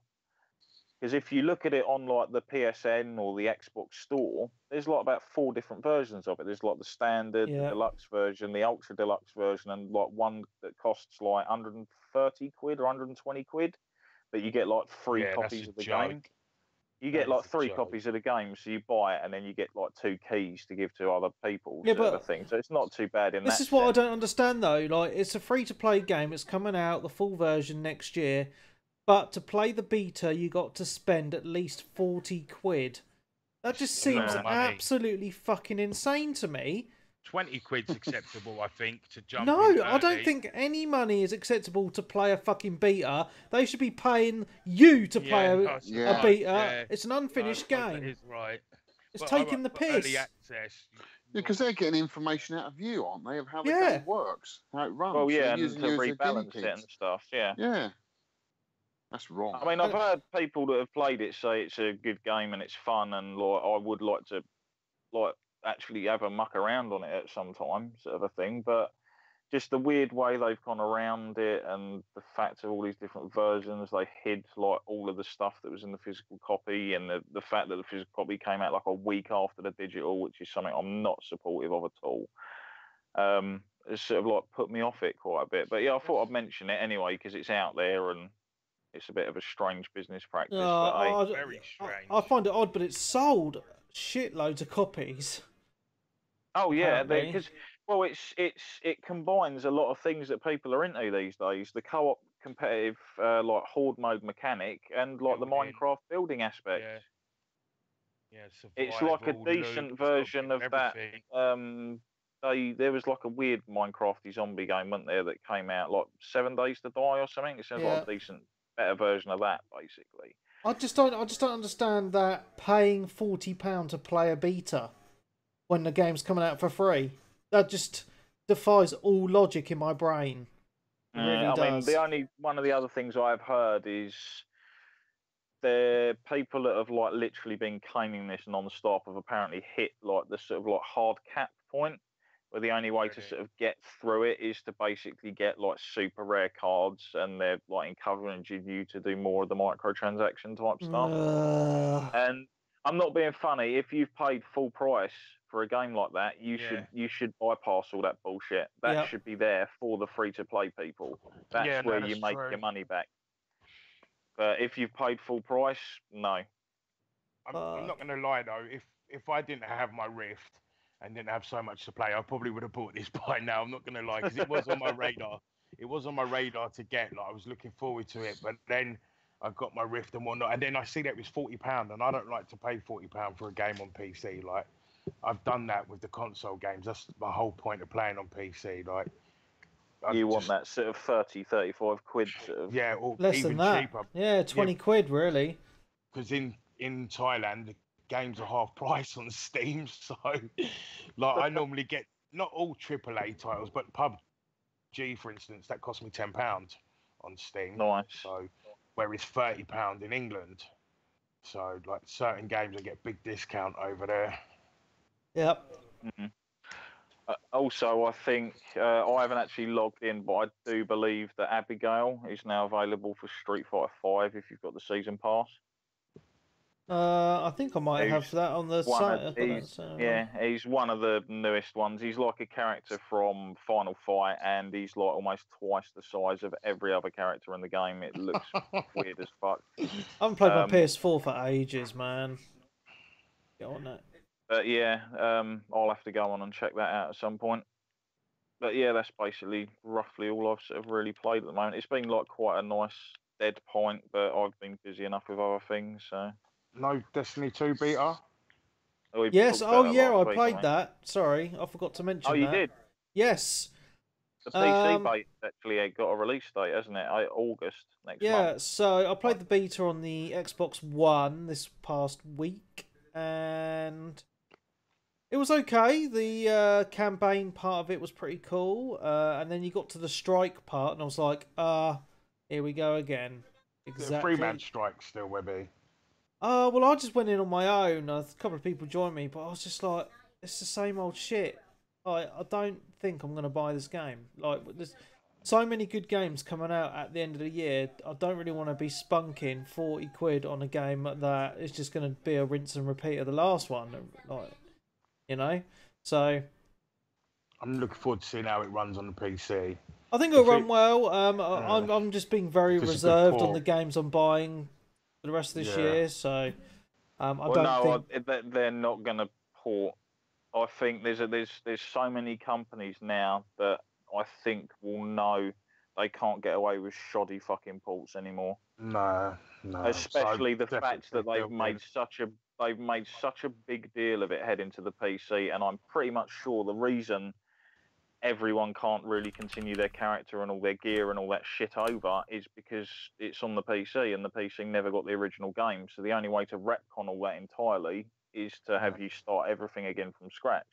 It's actually going to be, the launcher for it's going to be on Battle.net, which is Overwatch, World of Warcraft. Yeah, it's Activision Blizzard, isn't it? Yeah, so. Activision Blizzard, yeah, it's the same company, so... They're going to be rolling in it this year. They've got that coming out, and then they've got, like, Call of Duty going back to boots on the ground, which so they're probably going to see a massive spike in their sales for that. Oh, come on, man, shitty internet. Yeah. Yeah, so with Destiny 2, I don't think I'm going to pick it up. I'm going to wait for reviews and stuff, because from what I've played so far, it's not really... I don't think it's going to be my kind of game, to be honest, so... I mean, there's still months before it comes out, so they're obviously going to take a lot of the beta play back and tweak stuff here and there, but it's too platformy for my liking. I prefer a shooter. Yeah. The shooting is great on Destiny. The shooting mechanics are great. It's one of the best that I've played on console. Well, it's like Switch was on about last week about this jumping section, and as soon as I got to that section, I knew exactly what he was on about, and I was just like, "I was just in the beta, right?" Yeah, it was fucking awful. I've not played. Yeah, I've not played it. I ain't had a chance to play it. Going back to the new Call of Duty that's coming out, I think that's going to do well. Yeah. I think that it's like all them people that have just dropped COD in the last 2 or whatever years. I think they're going to pick it back up with this one for sure. So Activision. We're having a good year with them games coming out for sure. Yeah, I think it might be one to pick up on the Xbox, you know. They don't COD games are notoriously a rubbish for PC. Yeah. There's always too much mouse lag and whatnot. Yeah, there was one I remember watching Jim Sterling play. I think it was like Black Ops 2 or Black Ops 3. He played one of them on the PC, and it was fucking terrible. Yeah, that is like a console shooter all day long. I mean, it didn't start off like that because COD 1 was never on console, was it? Well, no, yeah, that's it. It started off on PC, which is a bit of a fuckover, really, isn't it, for the PC crowd? It's like, hold on, we fucking started this franchise, and you've just you just took it and just now. Oh, it just plays so well with the controller, though. I think it really does. It's just it does. spot on for it. So aim assist.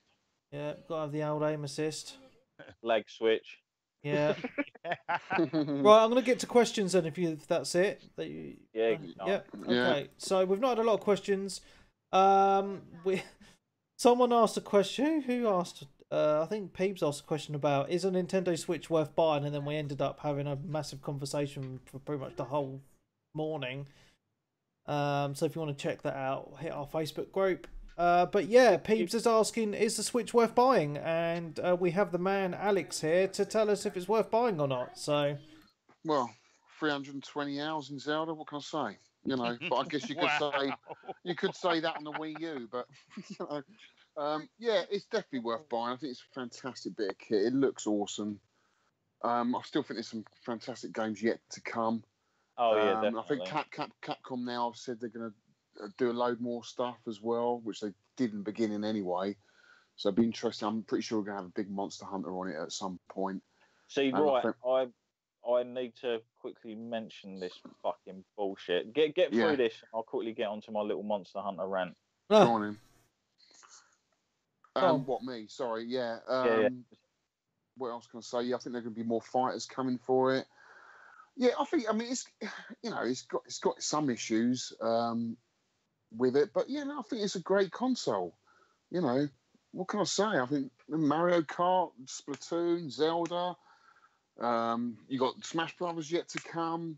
Yeah, there's going to be more stuff coming, guys. Just give it a chance. It's only been out 3 months, 4 months. Yeah. Portability. You know, portability, which is the main thing. Amazing battery. Yeah, it's all right. It does the job. You know, I mean, I don't use it that much as a handheld, to be honest with you. But Isabella is. She's taken it in the house. She's using it. Like Dan uses it on his commute, and he loves it for that. He thinks it's absolutely brilliant. So yeah, buy one. I think it's brilliant. So Mark Cranmer asked the question about the well, it doesn't ask a question. Well, at the end of it does. With Zelda Breath of the Wild being probably the best game ever, Splatoon 2 being the most fun I've had this year so far, and Mario Odyssey looking incredible, is it possible that Nintendo have come back to release the 3 best games of the year? Well, definitely Zelda. We don't know what Mario's going to be like yet, but yeah, definitely Zelda, mate, for me. Anyway, cool. It's a fantastic game. So this is what I was asking about Zelda, was obviously if you have a Wii U and you don't really want to splash out on a Switch, or you can't find one because of like fucking hotcakes, you know, would it be worth getting it on the Wii U and not bothering with the Switch for a while? Same game. Well, yeah, but if you're going to eventually feel like you're going to get a Switch anyway, you might as well wait. Yeah, I mean, I think Christmas time is going to be Nintendo's. Yeah, that's where they're going to really do really well, I think. My worry for Christmas is I don't think they're going to have enough stock to meet the demand. No. Probably not, especially not with a new Mario coming out. No. Yeah. That just makes it more popular, because you can't get it, you want it even more. I mean, Nintendo have never released a console in springtime before, ever. It's the first time they've ever done that. It's a very weird kind of marketing thing they've done here. But they are marketing this console a lot better, I think. You've seen a lot more advertisement. They're promoting it a lot more. Still seems to be stock issues in the UK, although I've seen it's a lot more readily available in America. Yeah. I mean, Amazon are sold out, Shop 2 are sold out, Game are sold out, Smith's Toy Stores, Argos, everywhere, mate. It's just, you can't find it anywhere. No.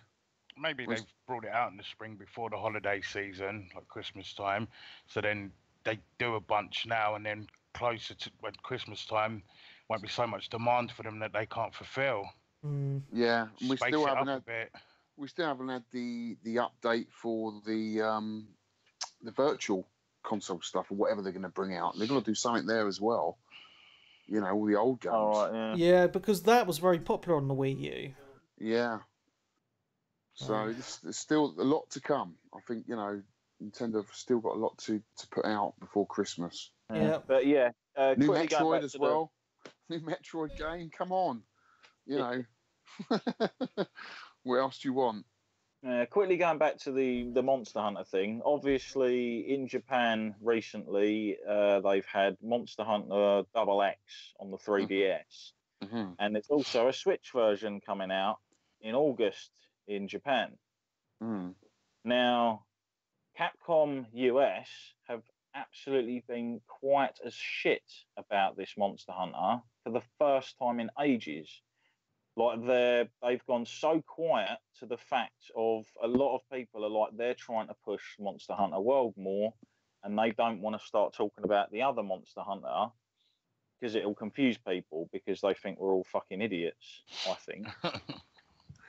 Yeah, I don't know too much about this. So is this two different versions of the Monster Hunter? One coming out for the 3DS and one for the Switch, and one for PS4 maybe? It's basically a Monster Hunter Tri. It was on the 3DS and also on the Wii U, and then you could move your saves between each other and like take it on the go with your 3DS and then play it back when you got home. So obviously it's going to be the same thing with the Switch, and the Switch is perfect for a Monster Hunter. And obviously Double X is the newest one, and it's a traditional Monster Hunter game, unlike World, which has been utterly changed to suit the American audience. Basically. In what way? Do you know? It's more Michael Bay, if that makes any sense. They've tried to make it more interesting for people that haven't got the fucking patience or like to get through the menu and the inventory and all that shit. Sort of, yeah. They've made it like more fast paced, more gung ho. A lot of the mechanics in it are sort of like different. You no longer have paintballs. You don't track the monsters yourself. You send out these stupid little fucking glow flies that go after them and stuff. I mean, the game still looks okay, but everything I've seen recently has just put me off it more and more. It's and like this is coming out for the Switch. No, this is the World is the one that's coming out on the PS4 and the 360. Right, okay. So the one that might make the Switch might be different then.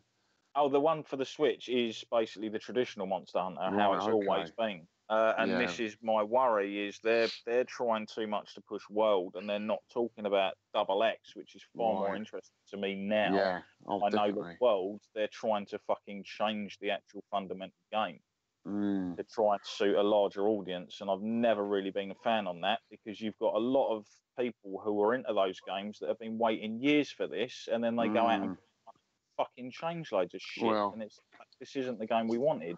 Did you think it might be a Jap-only game then? It might look that way, or they're going to wait until like later on to actually talk about Switch is multi-regional anyway, so you'll be able to get it on the Switch. That's one of the best things is the fact that you'll still be able to import it and stuff anyway.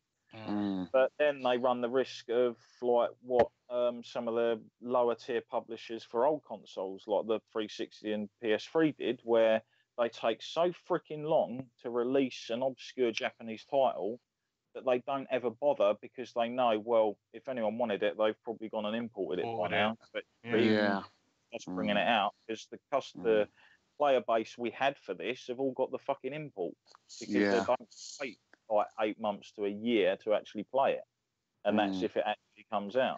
But isn't that the good thing then about having a multi-regional console? Is it goes out the same time everywhere, so no one is multi-region's like fantastic. I mean, the only downside back in the day was like with some of the stuff that was multi-region, there are a few exceptions where they're online games and they block foreign IP addresses from actually even logging into them. Some games did it on PC. It might not sell well, this game that comes out in the US World, and that'd be their downfall, and they'll have to go back to what they normally do. It will probably do well. I mean, but it's definitely something where it's like, no, I will need to play a demo of this to actually see if I'm going to enjoy it, because they're changing a lot of the little fundamentals. Well, what they'll probably do is they go for high-end graphics, won't they? And shittier, quicker gameplay. but everyone be going, oh, it looks better on the PS4, whatever. And look at the Switch version, it's not as good, but the Switch version will have all the original inventory and mechanics and whatnot. It's still being made by the Japanese, so that gives me some sort of kind of faith to a certain degree, because I did think, like, hold on, have they actually done a classic and farmed out one of their intellectual properties to a Western developer, which I've seen happen before with like Konami games and stuff like that in the past, and even Capcom have done it before, and it's usually a hit and miss thing if you do that. Yeah, that Street Fighter that came out for the Switch, that did really well. Well, that's like 40 quid. No, honestly, Capcom have done really well, and they've said through that we're going to make loads more games. More fighters are coming to the Switch. One of the things Capcom needs to actually do is, I predict Marvel vs. Capcom Infinite is going to end up costing Capcom a shitload of money because no one fucking wants it. Like, I don't know a single person that is even interested in that game. I love fighting games. I have no interest in that game. Like, the character roster is shit. Like, the art style on it isn't very good. And people for years have been asking for like a new Darkstalkers or a new Rival Schools. And like, Capcom don't fucking listen. No. And you need to listen to your customers, because you can't afford these days to waste millions of pounds developing something that's going to give you fuck all back, or even put you in the red. I mean, they're expecting like to shift, like, was it 2 million copies of this Capcom Marvel vs. Capcom Infinite? They never even shifted that amount of copies of Street Fighter 5 to date. Wow. As far as I know. It's, I don't get it. There's some weird decisions go on at some of these companies sometimes. Did Capcom make the Resident Evil for the VR? Because they did all the other Resident Evil, they did 7. I think that's going to be their biggest this year, to be honest. Yeah. It's not done until next year anyway. Because there were a point where they weren't doing that well. There was a point where I thought Nintendo was going to buy them out a couple of years ago, or a year ago. It wasn't that long ago. Yeah, they were in financial shits. And then they were. It's like, yeah, let's bring out a fighting game sequel that no one wanted or even asked for, and we'll remove all the really well-known and beloved characters from it. Who okayed that? Honestly. Yeah. Oh, but they'll come as downloadable content for like 20 quid a character. Yeah, or something stupid. And then they showed it off pretty much like, well, they'd showed it off before it, but then they were like, yeah, we'll show it off at E3. The same E3 where they showed off Dragon Ball Z Fighters, which looks fucking amazing in comparison. Just strange. But anyway, sorry, on with the questions, because we're probably... Yeah, so we don't have many questions because everyone just went through having a conversation on this, but there was another one. Let me just find it quickly. Where the fuck did it go? Oh yes, Paul Johnson. With the increase in PS Plus having been announced this week, is this going to influence which system you invest in the future? I run all systems apart from PC, but now thinking of letting my PS Plus lapse and just paying for Live and Nintendo Online when it's live. So it's quite a good question actually, because you know, if you have multiple consoles, it does get quite expensive. You got your Xbox Live Gold, you got your PS Plus, and then Nintendo are going to charge the game online next year. Whereas you can just get a PC and game for free. What? Yeah. I don't know, 50 quid. Like, I think an extra tenner a year, you know, like 50 quid a year just to game online is taking the piss a little bit. I know you get the games every month, but not all the games are that great. But you can still get the deals online.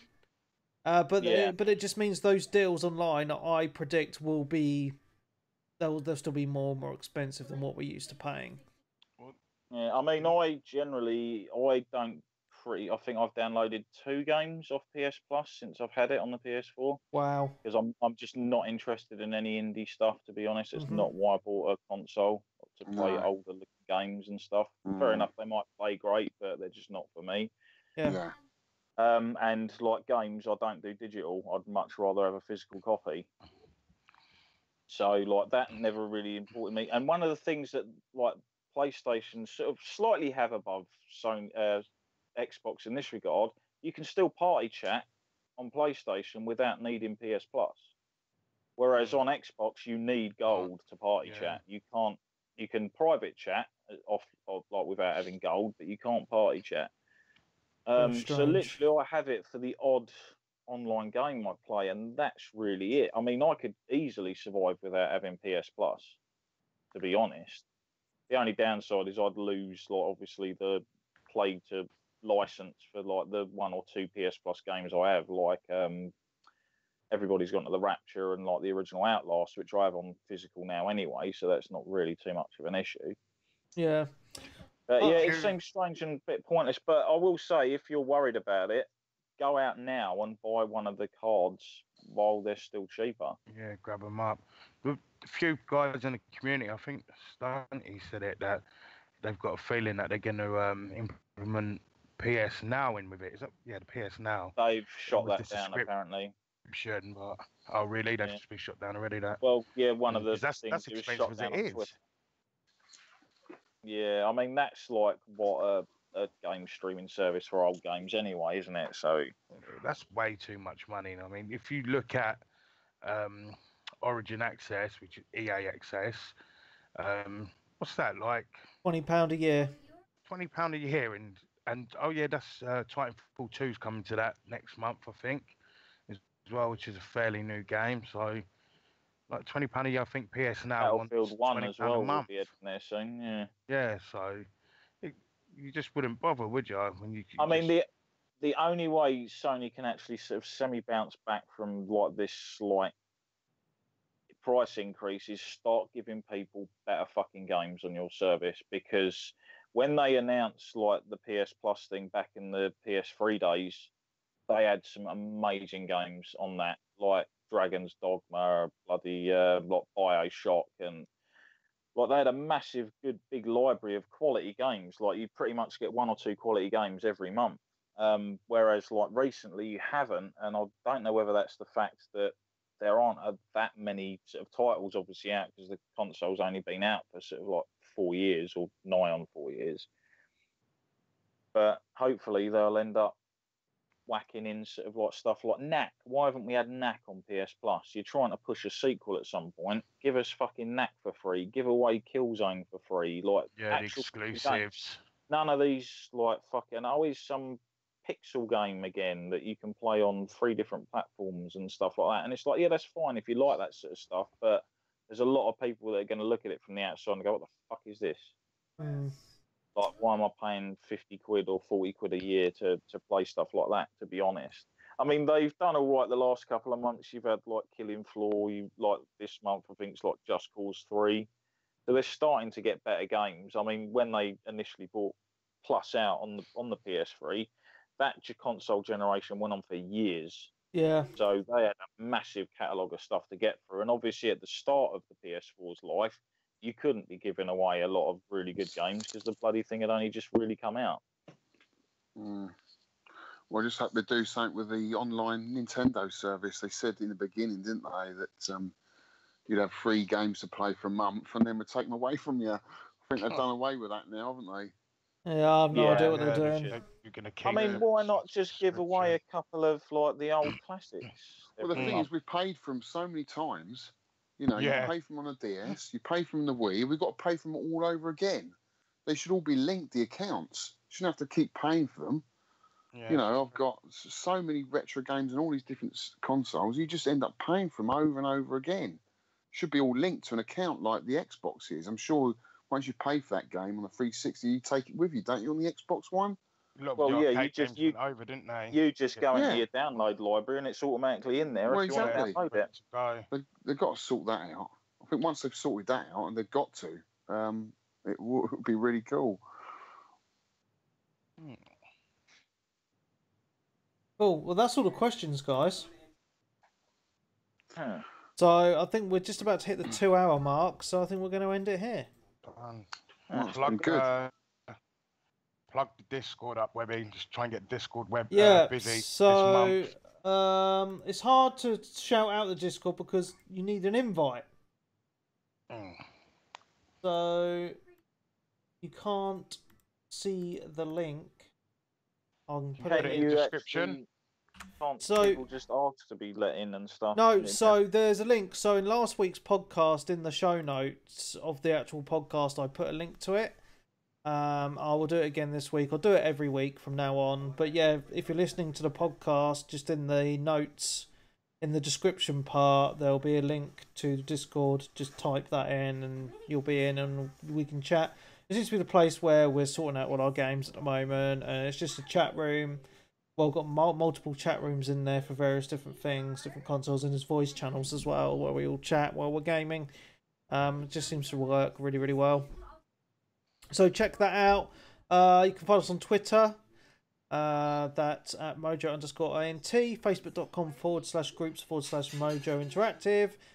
And that's it. So we're going to end. So for me, Mark Webb, Gamertag, PSN ID, Steam ID, Webby317. Hello? Yeah, that'll be you. Oh, sorry. I thought I died. Sorry, I thought my phone had died then. Yeah, Alex from Nintendo Arcade. Good chatting to you guys. Peace out from me, Wes, aka Hench. And see you in about a month since I switched. Yep, so don't forget, we're taking the rest of this month off, so we will see you again in September. So see you later. Bye. Cheers, guys. Bye.